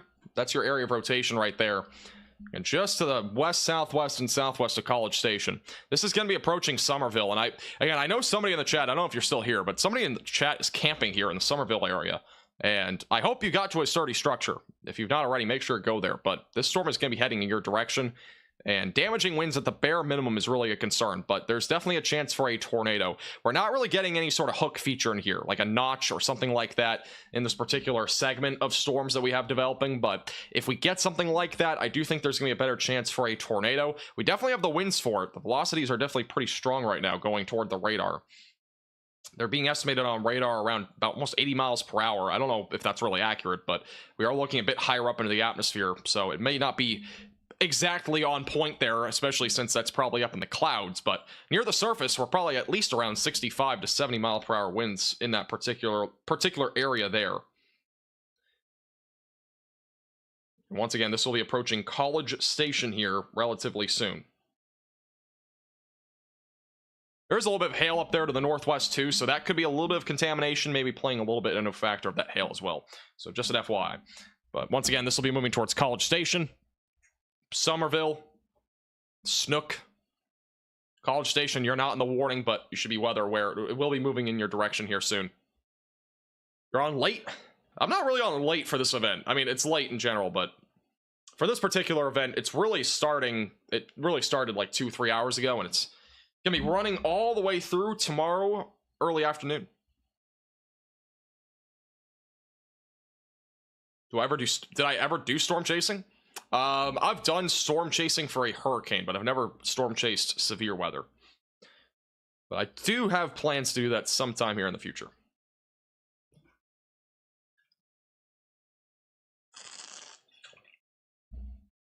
Green Onions with another $50 super chat. Holy cow. Thank you, Green Onions, again for another $50 super chat. Please put some hearts in the chat for Green Onions once again. I really do appreciate your generosity. That's $100 now. Wow. Thank you very much, Green Onions. I do appreciate it. Thank you. Thank you for your generosity. I have not, Zach. Those hail cores look gnarly. We've had a lot of hail cores today. If we go back about an hour and a half, 2 hours ago, we had, again, at the very beginning of the stream, we had 4-inch hail falling back over near the Georgetown area. Like, significant stuff. We're talking, again, 4 inches in diameter. That is like softball-sized hail that was falling earlier. So we've had quite significant hail out of some of these storms already. With all that being said, we still have that threat, but it's a little bit lower of significant hail. We're definitely watching now more for a damaging wind threat, some large hail, especially down near San Antonio, and also still a tornado risk. And that storm again near College Station has my eyeballs really glued on it right now. Back over near San Antonio, if you're in San Antonio, we are still looking at some quarter-sized hail, 60 mile per hour damaging winds, but it's not a super significant storm as of right now.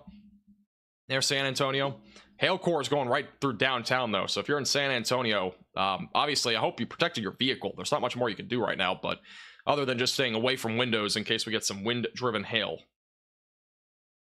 near San Antonio. Quickly going to go back over to Louisiana here.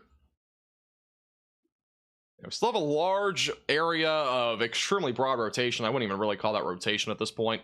We'll continue to watch that storm near Newton, but main concern at this point is really going to be the San Antonio storm and the one that's over here. Going to be approaching College Station, as we do have an area of at least broad rotation going to be approaching Somerville and Caldwell over the next few minutes. I would say mainly it's going to be a damaging wind risk, mainly due to the fact we still do not really have a hook that's developing here by any means, or a little notch, but if we do get that feature, it definitely could try to produce a tornado, but struggling a little bit with that right now. See all the bright reds right here. That's all, again, damaging wind potential that's moving right towards 36 near Somerville Lake and Somerville. College Station and the Navasota area will be in the track of this here pretty soon.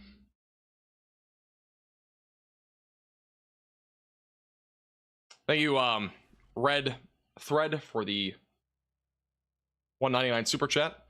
We do have a storm producing tennis ball sized hail in a very rural area of South Texas near the Encinal area. That is near Route 83.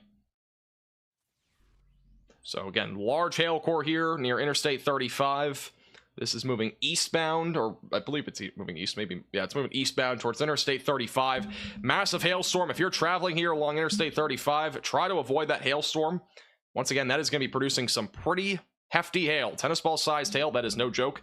That's like somebody throwing a tennis ball at you, but at 90 miles per hour. Consider it like baseball sized hail. A pitcher throws a 100-mile-per-hour baseball at you. That's basically what's going to be happening here near Route 83. Baseballs are going to be falling out of the sky at very high speeds. So make sure that you're staying indoors at the very bare minimum. And if you are in this area near Interstate 35, I would recommend either just waiting the storm out, maybe trying to go down to here, away from that storm, or try to go up here somewhere. But do not stay under an overpass. Overpasses are not a place to stay if you're trying to avoid the hail.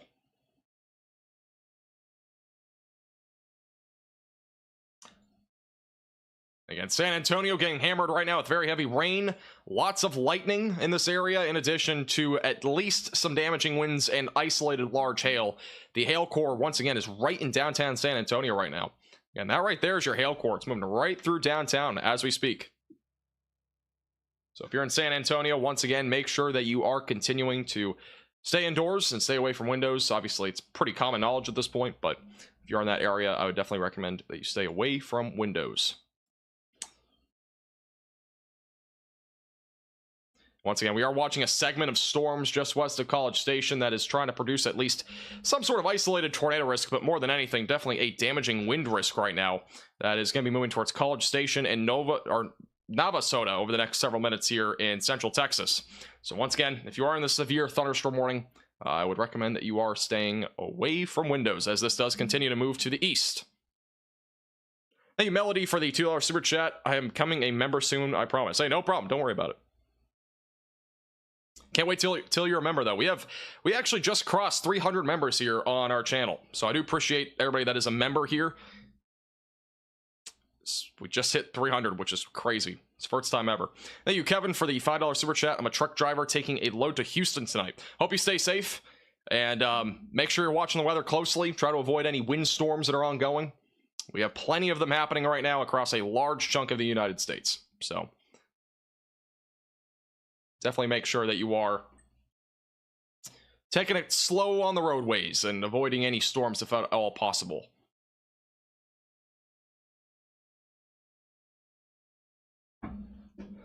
Thank you, Green Onion, again for another $50 super chat.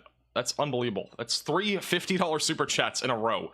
Please put some hearts again in the chat for Green Onion with another very generous $50 super chat. I really do appreciate it. No message, but I do appreciate it. Thank you. Thank you, Red Thread, for the $1.99. I'm on San Antonio in the northwest side. Hopefully you're not seeing anything too crazy there. Hopefully it's not too bad there. The main concern is moving to your east now. Here's some reports from earlier, by the way. We had baseball-sized hail right along Interstate 35 near Temple, Texas. That is definitely some window destroying hail and car windshield destroying hail. Holland, Texas also reported a 70-mile-per-hour wind gust. We've had a lot of hail reports all around the Austin area, Round Rock, and Keelan and Temple. That's the main area of reports that we've had. We also had some back down near San Antonio, just north of there from a little while ago, with one of the stronger storms there. But overall, those storms have, at this point, become at least a little bit weaker.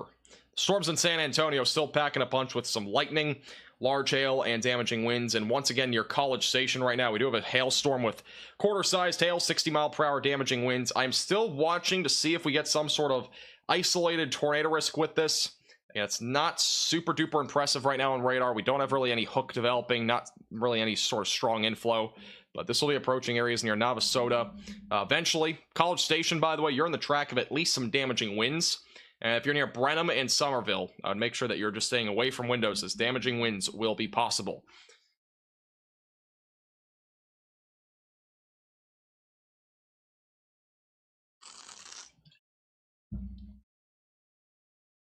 Will I be live for tomorrow's event? So here's the plan.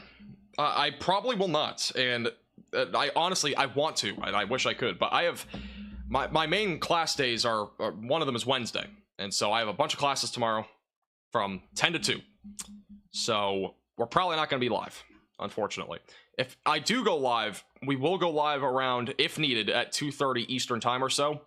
And I will try to boot up a live stream if needed. But I think a lot of the severe weather is going to be during the morning and the early afternoon. With all that said, I do think tomorrow is going to be a very significant severe weather day. Please make sure that you're taking the proper precautions.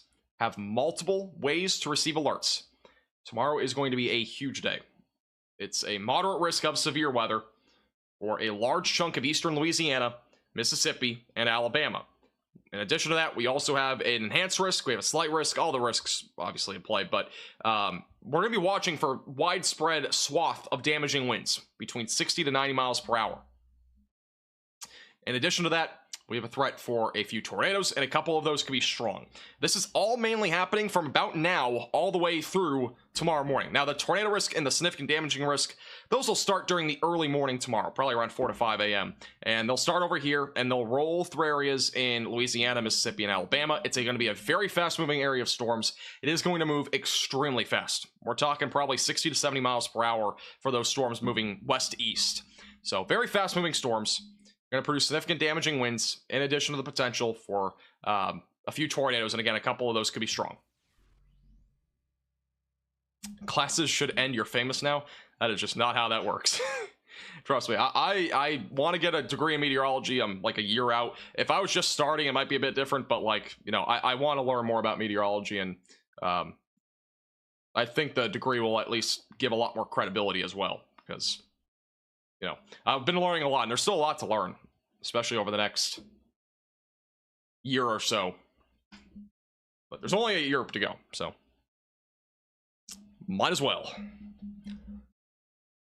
Once again, we do have some broad rotation near Somerville, Texas. Main concern is damaging winds right now up to 60 miles per hour. I do think the tornado threat is going to be going down a little bit on this, unless, again, we get some sort of hook developing or some sort of notch, maybe a bit more of a defined Boeing segment here. It's not very defined right now. It's a very ragged area of storms near Caldwell and Somerville. Main concern is damaging winds and isolated quarter-sized hail. Still have tennis ball sized hail going on near Webb, Texas. That is in South Texas. So if you're down in that area, again, I would recommend that you are continuing to stay away from windows, as that storm does continue to ramp up back down there. Thank you, Bone, for the $4.99 Tent Tearing Tuesday. Yeah, if you're in Somerville camping, today is Tent Tearing Tuesday. In all fairness, today is Tossing Trampolines on Tacos Tuesday.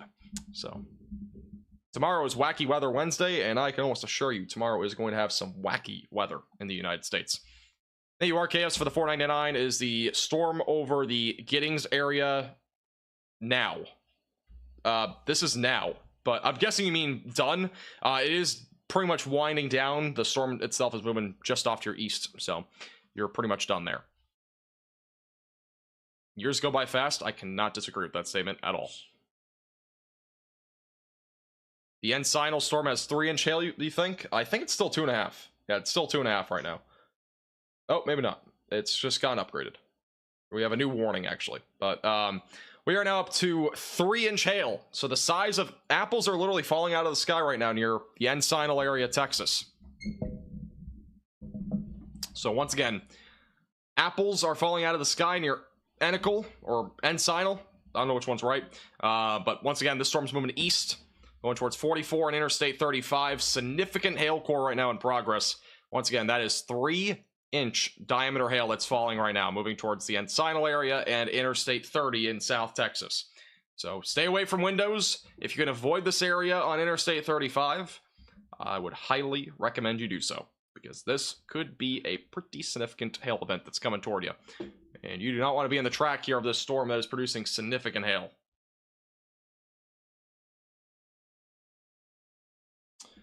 Thank you, Mr. Civ, for the generous $10 sewer chat. I'll let you know, but I'll be gone next month. Thank you for your service. Appreciate you. Listening to the Navy. That's actually pretty cool. Weather specialist. That's pretty cool. I appreciate your generosity, and again, thank you for your service.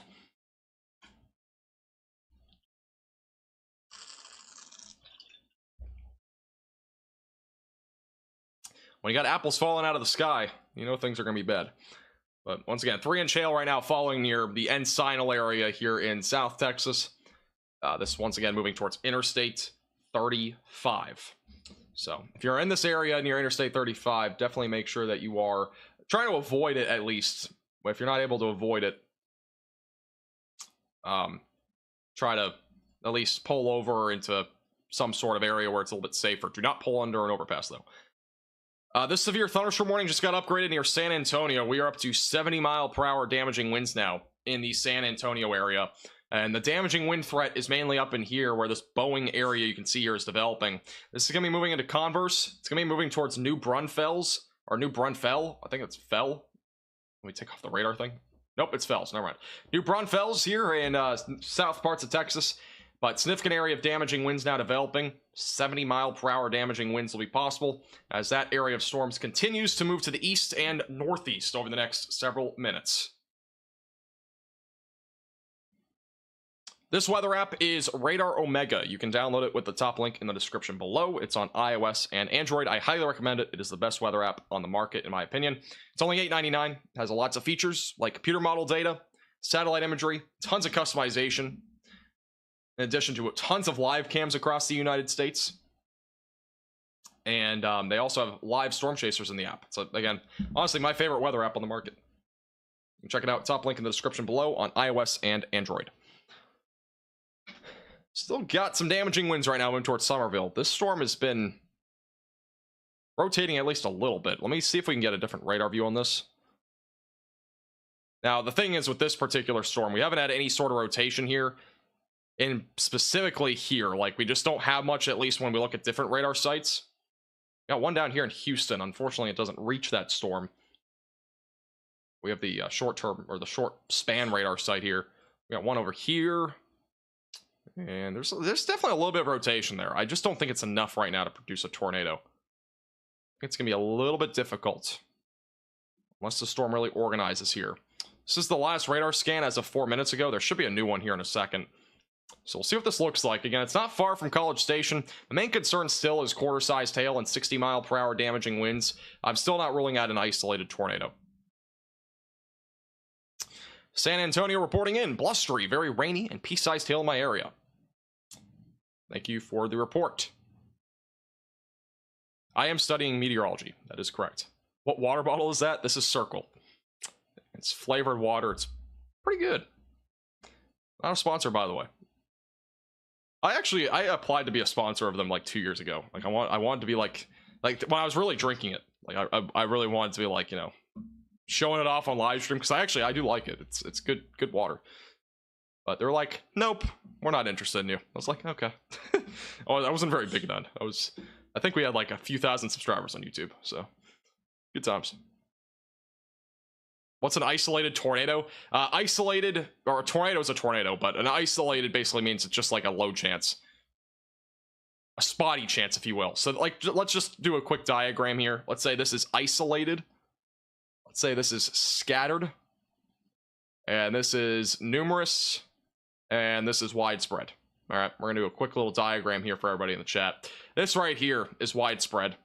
This is isolated. This is scattered. This is numerous. And that is widespread. Fantastic diagram for you. Put that on your wall as a poster. It's fantastic. Should actually make a diagram for that, though.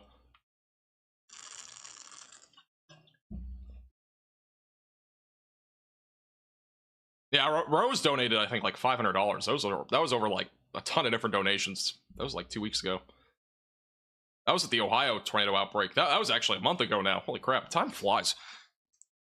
Tennessee's nothing's happening in Tennessee, I can tell you that. If you have anything, it'll be on late Wednesday or Thursday. But the overall threat is it's gonna be quite low in those areas. Very good drawing, thank you. I sucked in art class, so I'm, you know, we're working with what we got when it comes to artistic skills. They're not very good. We were about to hit 3 hours on this live stream, and we had that one tornado back over near Jackson, and we also had the 4-inch diameter hail. It's been actually pretty interesting so far. The storms again in South and Central Texas, they're hailstorms, they're damaging windstorms. I just don't see anything super duper like tornadic right now with really any of these storms, which is, it's good news right now. With that being said, we could still see an isolated tornado. I do think the tornado risk really increases as we go into the overnight hours, especially across Louisiana, which overnight really begins like now, or just about now. Once we hit about, well, right now it's about 11, but in about an hour or so, that's when overnight starts. So the tornado threat really will go up overnight tonight. And so we're obviously going to keep a close eye on that. You're going to want to make sure, again, if you're in any of these areas, that you have multiple ways to receive alerts. That's not just a live stream, and that's not just your phone. You should have, you know, maybe a tornado siren. That's not something you really can decide on. It's if your town has it, you know, obviously use that to your advantage there. But tornado siren is not something you should rely on. You should have a phone, a weather radio, that sort of stuff. Make sure that you have multiple ways to receive alerts overnight tonight, because it is going to be very active. With all that said, I will tag a weather radio below. I'll tag it here in a second. If you need to pick one up, I'll put one down below. It's only like $30. Most weather radios are around $30, and at least put one down below that's affordable, and I definitely recommend. You should be able to see it now. If not, you should at least see it now. But if you need a weather radio, there's one down below. Which weather radio will definitely help you. If you don't have multiple ways, definitely get multiple ways, especially for future severe weather events, because obviously severe weather season is just beginning, and more severe weather is definitely coming here over the next few months. Respect the polygon. That is a James Spann quote.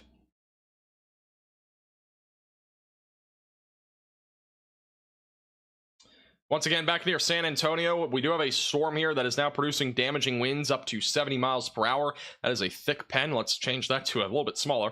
This is near Kirby and Converse and the Schertz area near San Antonio. The damaging winds is mainly going to be along this leading edge. So we might get a new severe thunderstorm warning here momentarily for those in New Braunfels and the Seguin area, just east of San Antonio. So again, pretty significant storms right now in the San Antonio area, mainly producing some isolated large hail, but more concerningly, the damaging wind threat up to 70 miles per hour. And a friendly reminder, 70 mile per hour damaging winds is like an EF0 tornado. So you do want to make sure that you are staying away from windows, just in case there are any flying debris objects out there. That includes things like trees, tree branches, leaves, anything to do with trees, vegetation. Flying trampolines, obviously still a possibility out here. Our flying trampoline tonight, or our flying trampoline meter tonight is a low risk, but once we go into tomorrow, I'll show it off to you guys. Tomorrow's risk for flying trampolines is the highest that it can possibly go on our scale. We have a gone forever stage of flying trampolines tomorrow in the lower Mississippi Valley for the imminent, widespread, damaging wind risk.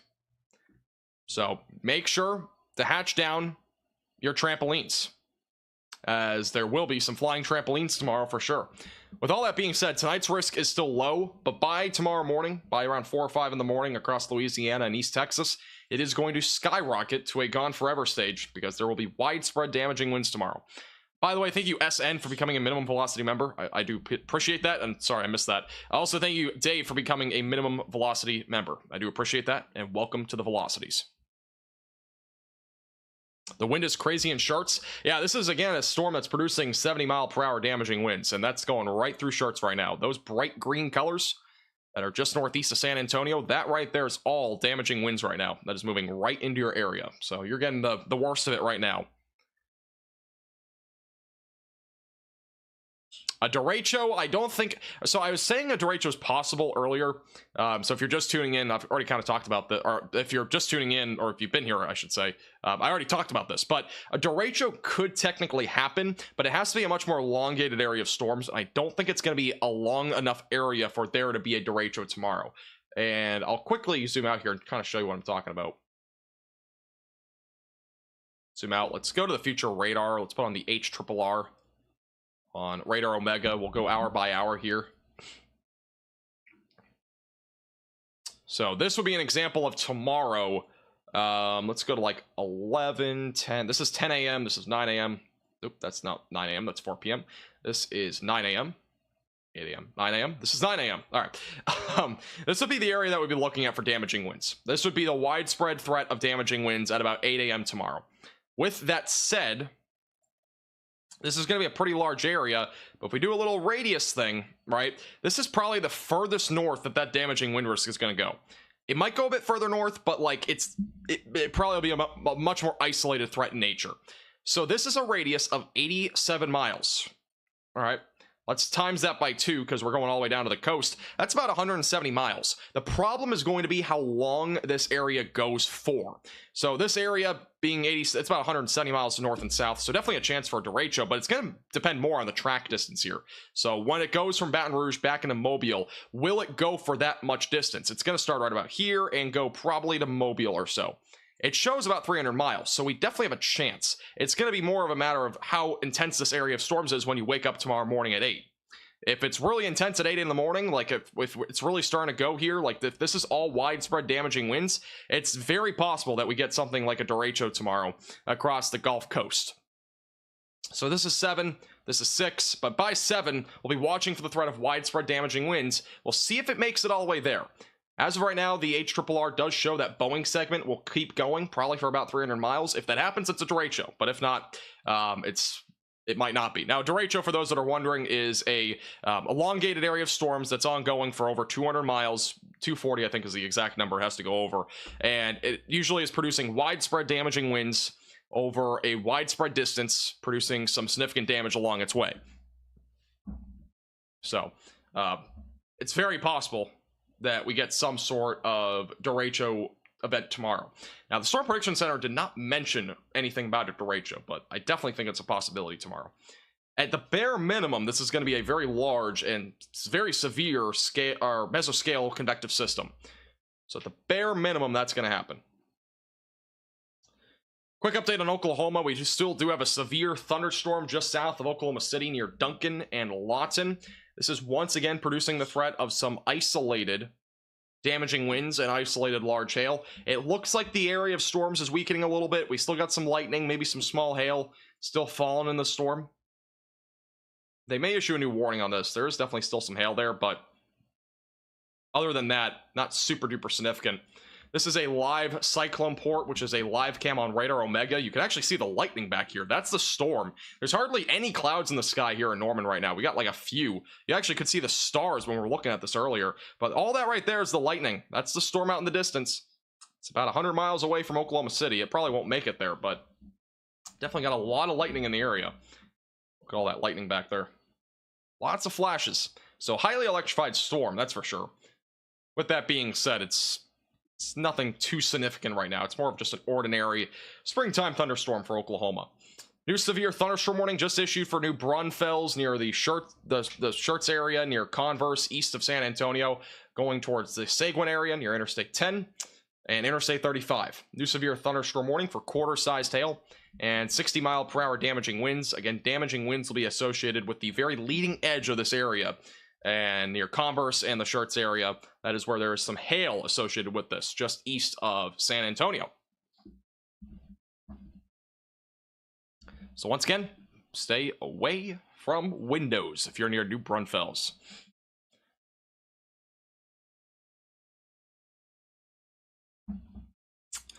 Kelly asked in chat, any suggestions on becoming a meteorologist without having to go back into college full-time? There's plenty of ways, believe it or not, and a lot of people think you need a degree to go into the broadcast sector of meteorology. I would say if you're trying to go into something technical, it is much harder without a degree. But if you're going into something like broadcast meteorology on TV, there are plenty of meteorologists, quote-unquote meteorologists in the United States that are on TV that are not meteorologists. Believe it or not, a lot of people are surprised by that, but I don't know about, it's at least a quarter of them are not meteorologists. It might be more. I would say somewhere in that ballpark, though, of like 25 to 35% are actually not actual meteorologists.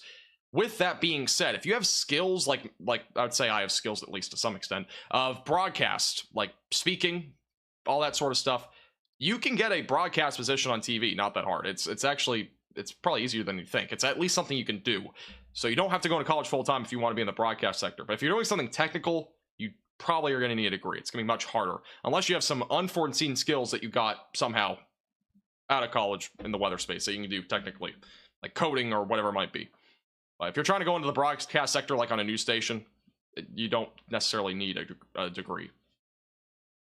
So what I'm doing technically, I wouldn't need a degree for, but I do want it because I want to learn more about meteorology, and it also gives you more credibility in the meteorology space. Storm coming soon to College Station. Yeah, we've been watching this for a while. It had some rotation at one point, kind of a little bit of rotation, but what in the world's going on here?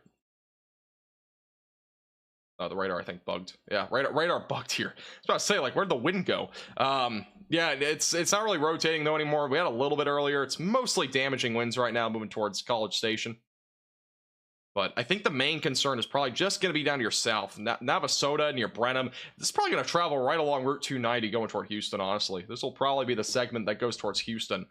Don't really anticipate any sort of, like, significant severe weather right now for Houston out of this, but if it's able to organize, couldn't rule out an isolated tornado. With that being said, we still have a severe storm back down near San Antonio that's producing some significant damaging winds around 70 miles per hour. But again, no storms really right now are imminent on a tornado risk.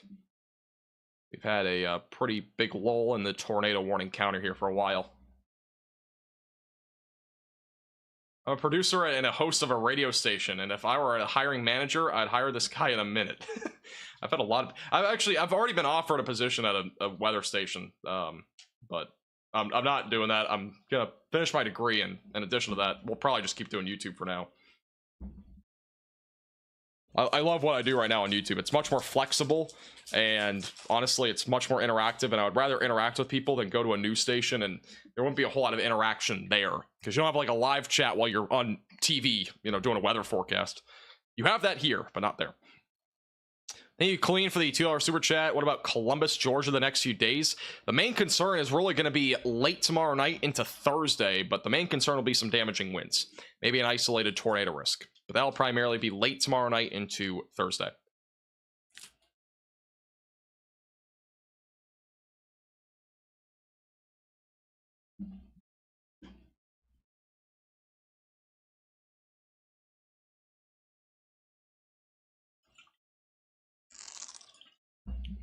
Getting a little bit hungry.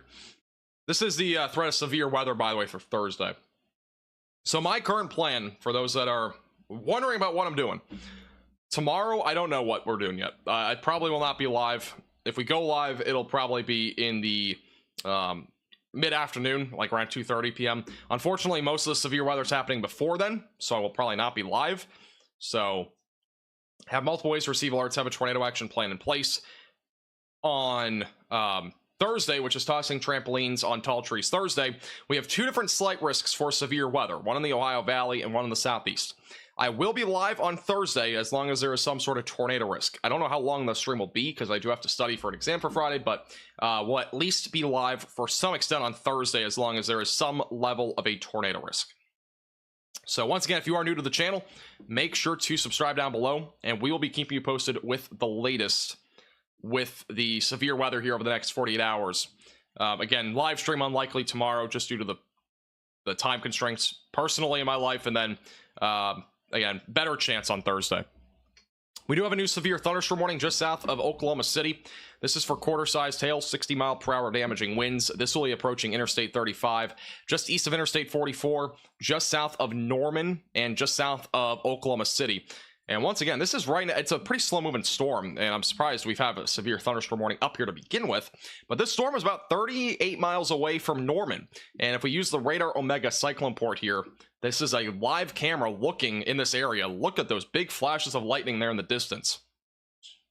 So once again, this is a highly electrified storm, producing a pretty good amount of lightning. It's probably going to continue to weaken. I don't think this makes it to Oklahoma City. If it does, that would also not be on my bingo card for tonight. But make sure you are still staying weather aware if you're in the Oklahoma City area, just in case this tries to sneak its way into Oklahoma City.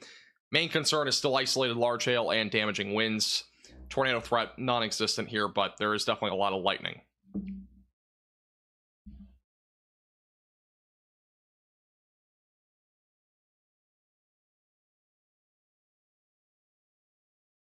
Yeah, once again, tomorrow morning I have my busiest days of the week are Monday, Wednesday, Friday mornings. So I unfortunately just don't have an ability to go live tomorrow.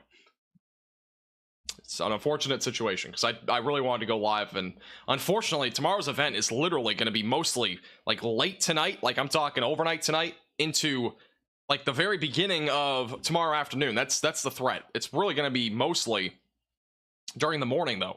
And we don't usually have morning moderate risks for severe weather. That's not common. When we get moderate risks of severe weather in the morning, it is typically a derecho. So just for the record, it's not like something that's common. New wind gust report, confirmation from an ASOS in University City, Texas. That's near the Shirts area. Somebody said in chat earlier that there were some really high winds there in Shirts. 67-mile-per-hour wind gust just confirmed there as of 15 minutes ago.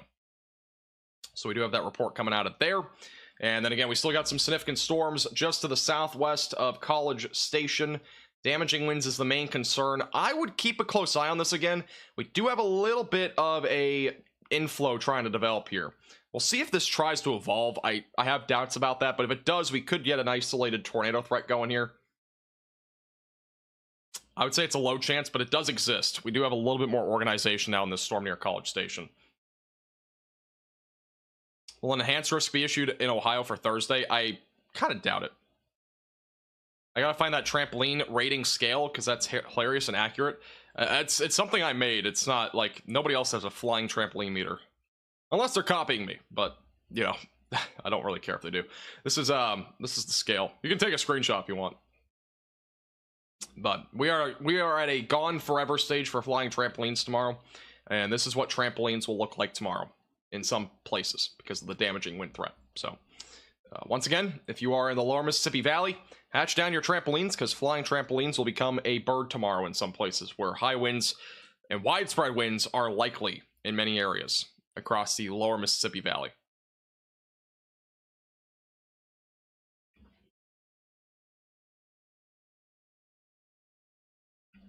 Yeah, this is in the area where that guy's camping in Somerville. Is the guy that's camping still in the chat right now? That little area of rotation probably not going to develop. Very brief area of organization. It's kind of collapsing again.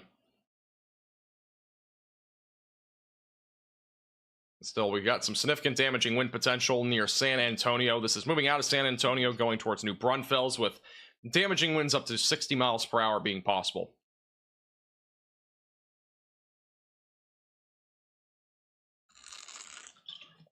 What is the possible, or what's the point of a tornado possible tag? The main reason why they have it is so that they don't have to issue a tornado warning for a broader area of rotation. It basically just at least gives you some heads up that there is rotation here, and you should be at least making an effort to stay away from windows and just stay very vigilant because a tornado may happen soon. That's basically what that means. And so the tornado possible label, I think, at least alleviates issuing more tornado warnings for things that may or may not produce a tornado. Like there's a lot less of a chance of it producing a tornado. With that being said, it may produce a tornado down the road or sometime soon. It's just more of a vigilant thing, making sure that you are staying weather aware for the tornado risk with a particular storm.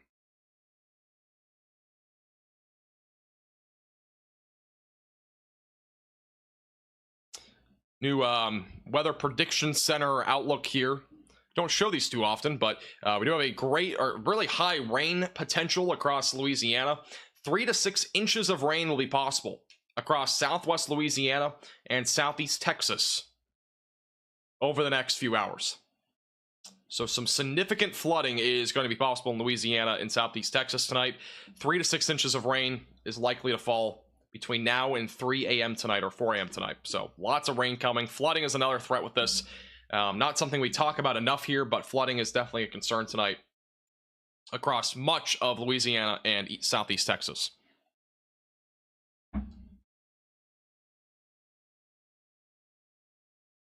Schools are closing. I actually do not blame schools for closing tomorrow, believe it or not. I do not blame schools for closing if you're in that moderate risk because of how high the damaging winds are going to be. With that said, I do think a school may be a bit safer than some of the homes in this area. Because, I mean, again, we're talking about a significant damaging wind risk tomorrow. Let's go to the wind threat here. The wind threat is significant on its own. So this is a significant severe threat. Forecast discussion. It basically says widespread severe storms are forecast beginning Wednesday morning across the central Gulf Coast states. The potential will exist for several tornadoes, a few of which may be strong, which is EF2 plus tornadoes. Widespread damaging winds, which some may be particularly damaging. I wish I could go live for this tomorrow. I really do, because this is going to be a big event, but it is what it is. Obviously, make sure you have multiple ways to receive alerts and have a tornado action plan in place.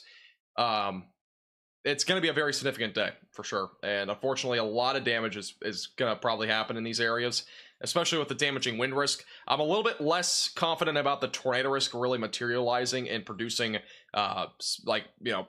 multiple strong tornadoes, but it's not impossible in that sort of setup where we have an MCS that's going to be pretty intense. But once again, the hope is that those storms overall tomorrow do stay a little bit less significant, but unfortunately I do think tomorrow is going to be a big day. And I actually mentioned this earlier, but we've never gone live for a tornado emergency before. Though it's possible tomorrow, and it's possible really any day. I do want to mention that we officially do have a tornado emergency overlay now. We never had one up until recently because it's just something we usually never went live for in the past, but it's not impossible to have something like that tomorrow with how strong the low-level jet will be. If we do get a tornado, it could easily go strong. Like any tornado that develops tomorrow could easily be strong just due to the fact we have very strong veering profiles. We have a very strong low-level jet. Synoptically, it's a very favorable environment for tornadoes tomorrow. But the problem is going to be, one, all the convection that's out in front of the storms, and two, the factor that you need a tornado to literally develop inside of that linear cluster or Boeing segment of storms. And I think that's going to be the biggest challenge for the tornado risk. So it's going to be an interesting day tomorrow for sure.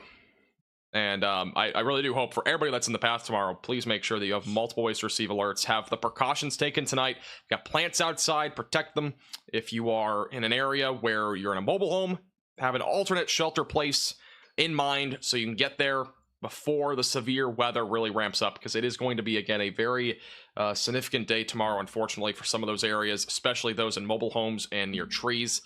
Probably going to have a pretty good amount of trees that are going to fall tomorrow. So make sure you're staying safe.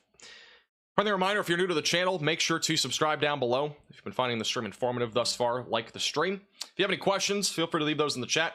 And a friendly reminder, today's live stream is brought to you by Radar Omega. You can download Radar Omega with the top link in the description below on iOS and Android. That is, again, on iOS and Android. You can download this on your own phone device. It has a bunch of different features, including lots of customizability. It has the live radar feed, satellite imagery, tons of computer models you can get with one of the subscriptions on their app. In addition to that, they have a lot of other stuff, like power outage stuff. They have storm reports, lightning detection, all sorts of different surface analysis stuff as well that you can put on.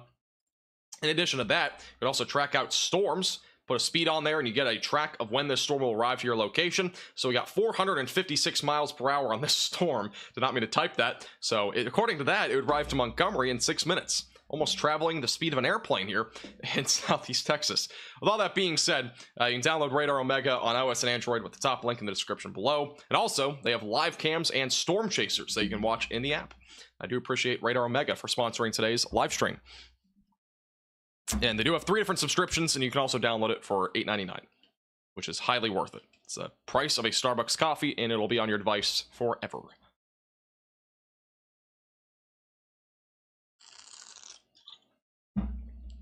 Imagine a storm going 456 miles per hour. That'd be pretty crazy.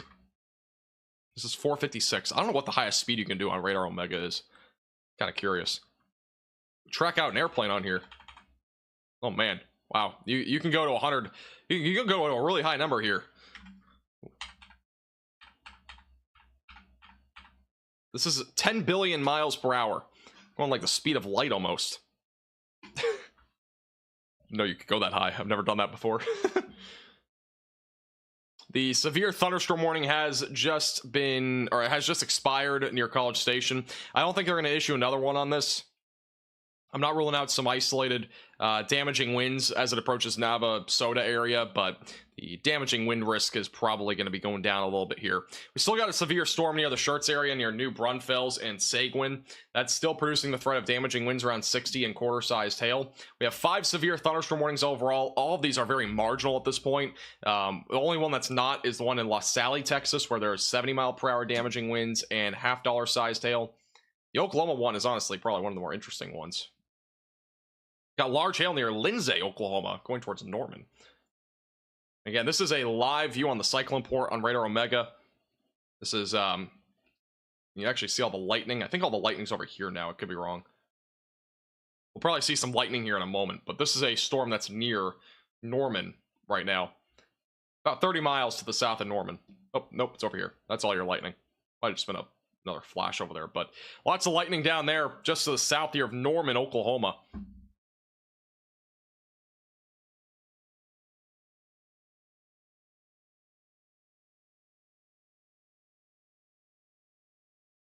No problem, Jana.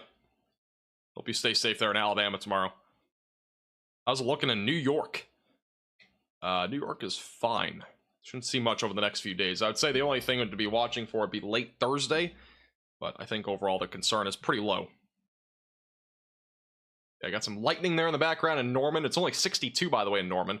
The dew point's 47, so this is not a very favorable environment for severe weather at all. With that said, this storm has been able to stay elevated and produce mainly a large hail threat. Honestly, if this makes it to Oklahoma City, I would be surprised. It's not really going that way. It's going more this way. Looks like we got like an outflow boundary maybe. That could help it propel back into Slaughterville. Wow, that's a weird name. Slaughterville, Oklahoma. That's a scary name. And then back south of Norman, near Noble. But overall, probably not going to make it there to Oklahoma City. Do have a new severe thunderstorm warning. We are back to tornado possible, meaning that there is some rotation. This is going to be probably right in here, just south of College Station. Well, at least stay alive for a little bit longer in case this does try to produce a tornado, or if any other storms try to produce a tornado. I would definitely be watching the storm closely, though. We do have a little bit of rotation right now just west of Navasota. It's not super strong by any means, but there is definitely at least a little bit of rotation there. And that'll be approaching the Milliken area, just south of College Station. So once again, tornado possible label is back onto this storm.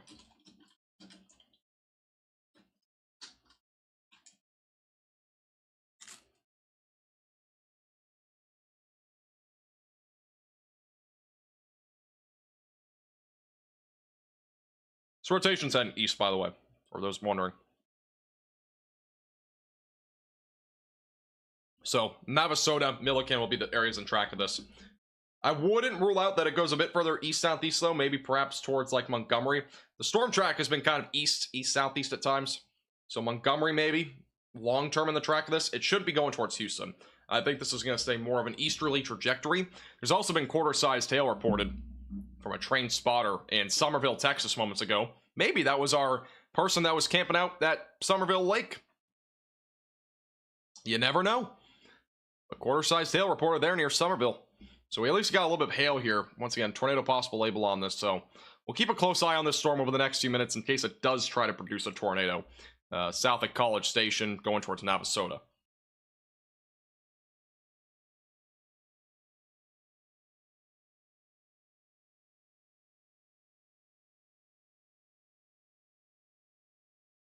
How's it going, Samuel? I'm back.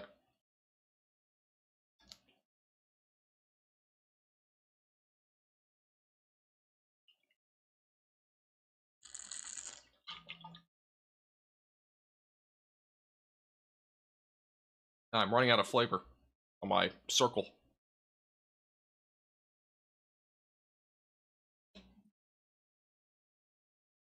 By the way, if you do have any questions on either tonight or tomorrow, you can feel free to leave those in the chat. I'll be answering a few here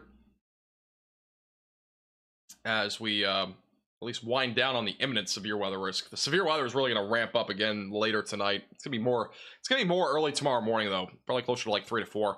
Honestly, if I was able to go live tomorrow, if this was like a normal summer day, I would have probably had a 12-hour live stream for this, like no joke. I would have started right about now, would have gone all the way through the overnight hours into the morning. I would have been live probably from 12 to 12 just for the severe weather for tomorrow morning. It's gonna be significant tomorrow. And again, if you're in the lower Mississippi Valley, make sure you have multiple ways to receive alerts. Make sure to have a tornado action plan in place. Treat any severe thunderstorm warnings tomorrow as if they're tornado warnings, because damaging winds are going to probably be pretty significant tomorrow. They could be destructive at times. So just make sure that you have multiple ways to receive alerts. Nashville probably won't see much, in my opinion. Any more storms for San Antonio tonight? You're probably going to be winding down here. The majority of the storms now pushing to your east. I would say you're done for tonight. So you might still have an isolated rumble of thunder in here. Wouldn't rule out an isolated thunderstorm behind all this either, but it won't be. It will likely not be severe, is what I'll say.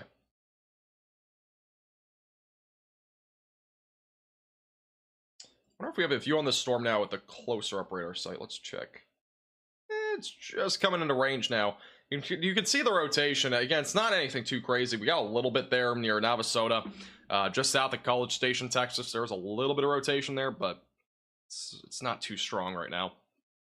And by the way, the warnings that are popping up at the very bottom of your screen, those are all the active warnings. That is a new feature here on the live stream. Hopefully you guys like that feature. I think it at least helps for some clarification purposes and various active warnings that are happening across the United States. Will show up there at the bottom of your screen. We had one confirmed tornado by radar near Jackson, Mississippi, just west of there. It did not make it to Jackson, but there was some debris being lifted up into the atmosphere near, I can't remember the name, but yeah, it was west of Jackson by probably about 15 miles or so. So wasn't super close, but it was not far. A little close for comfort, I would say. It was only on the ground, I think, for about 5 minutes. It wasn't a super long one, and it also didn't seem like a strong tornado to me from radar, but that is the only confirmed tornado from what I know that we've had today. I wouldn't rule out we had another one at some point, but that's the only one that we've had at least confirmed by radar. Does the College Station storm look to strengthen or weaken as it moves east? This one is probably going to be kind of on a weakening trend. I think the majority of the storms that are back over near San Antonio have a better shot of long-term development. I think this one over the long term is probably going to struggle a bit more. We've seen it kind of happen where it's been kind of collapsing and weakening. I think that trend is going to continue here. With that said, we do have a little bit of rotation. Tornado possible labels on this. Still a chance for a isolated tornado with this near College Station, but it's still a relatively low chance. No problem, Shelly. Appreciate you tuning in. Have a great, safe rest of your night. And I appreciate your help. Thank you.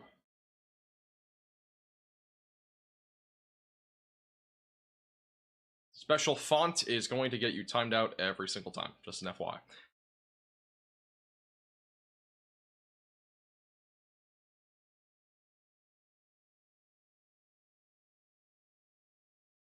What time will the worst severe weather happen tomorrow? It could be really anywhere from, I'm thinking really the main time will be about 9 to 12. That'll probably be the worst of it. 8 to 12, 9 to 12. Probably 8 to 12 more than anything. Gives you a more widespread view of that. But yeah, the most significant severe weather with damaging winds and all that, it's definitely going to be between 8 and 12.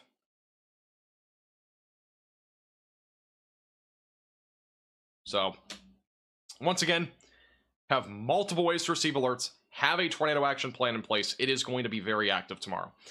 With that being said, if you're new here, make sure to subscribe to the channel. We were actually getting pretty close to 150,000 subscribers. We literally just hit 100,000 not even 2 months ago, I think. So, can't believe we're almost at 150 now. If you're new to the channel, make sure to subscribe. We've gained 35,000 subscribers in the last 28 days. I want to thank all of you guys, by the way, for your support. I don't know how in the world we're at this point now, but if you're new, subscribe. We're getting pretty close to 150,000 subscribers. And in addition to that, thank you to all the members on our channel, and thank you to all of our supporters. I really do appreciate all of you. It's pretty miraculous here what's happened over the last few months, but I am very blessed to be able to help so many of you guys out with severe weather and severe weather coverage. Even though right now it's not too significant, hopefully I'm keeping at least some of you guys a little bit more calm, and hopefully you can get through the night tonight without too many issues.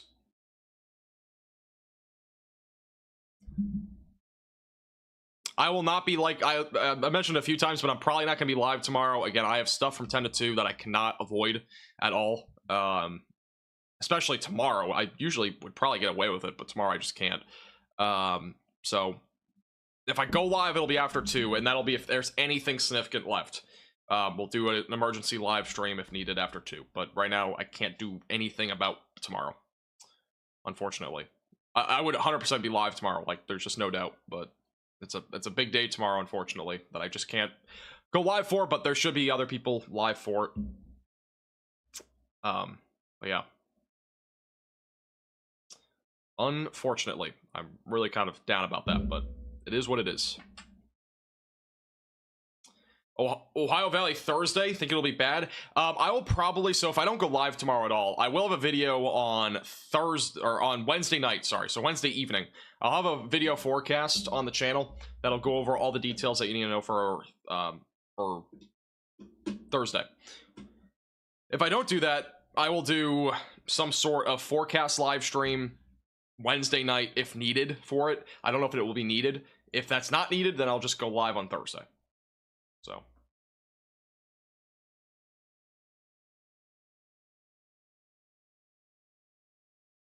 yeah, this is gonna have the chance to go to a bomb cyclone, actually. And a bomb cyclone is when a low pressure center drops by a magnitude of 24 millibars over a 24-hour period. So with that being said, there is going to be a chance that it goes to a bomb cyclone status. It's a low chance. We usually see bomb cyclones more often than not during the winter months, but we sometimes see them during the summer. And I'm not ruling out that that happens, but I think it's a relatively low chance overall that happens. It's probably not going to drop by that much in a 24-hour period. If it does, it does, but it's going to be a stretch for sure. So it's a lot of pressure to drop over a 24-hour period for sure. Numerous power outages enforced Mississippi and storm damage in the Dixon community in Mississippi. I don't know where Dixon community is in Mississippi, but it's there. Actually, let me go back to Mississippi real quick. We had some damage reports on here. Yeah, we got a bunch of damage reports in the Jackson area, and this is where a tornado happened, nearby, at least near Oakley. Trees and power lines down, possible tornado, so that's west of Jackson. We got multiple trees down and damage to a roof in Sheffield area of Jackson as of 9 o'clock. We got trees down on Rice Road. In Madison, Mississippi, we got a power line blocking Highway 51. In Flora, we got a tree down on a car. Unbelievable. We got quarter-sized hail reported. Several trees down in Hidden Lake Road. And we also got multiple trees down along Highway 483 between Ludlow Fire Station and the First Baptist Church. So there has been a lot of various reports here of hail. Here's a radar Omega cyclone port in the area. We're not really going to see anything, but there's rain, maybe a little bit of lightning still here. But yeah, unfortunately, some significant damage here in the Jackson area of Mississippi. And possible tornado again just west of Jackson when we had some debris being lofted up into the atmosphere, according to the correlation coefficient at one point. Thank you, Contessa, for the $4.99. I appreciate your generosity. Threat for Longview, Texas tomorrow. Longview is not in a threat for severe weather tomorrow. I think at least. Yeah, you're not in the threat. Let me just double check. Maybe you are. Never mind.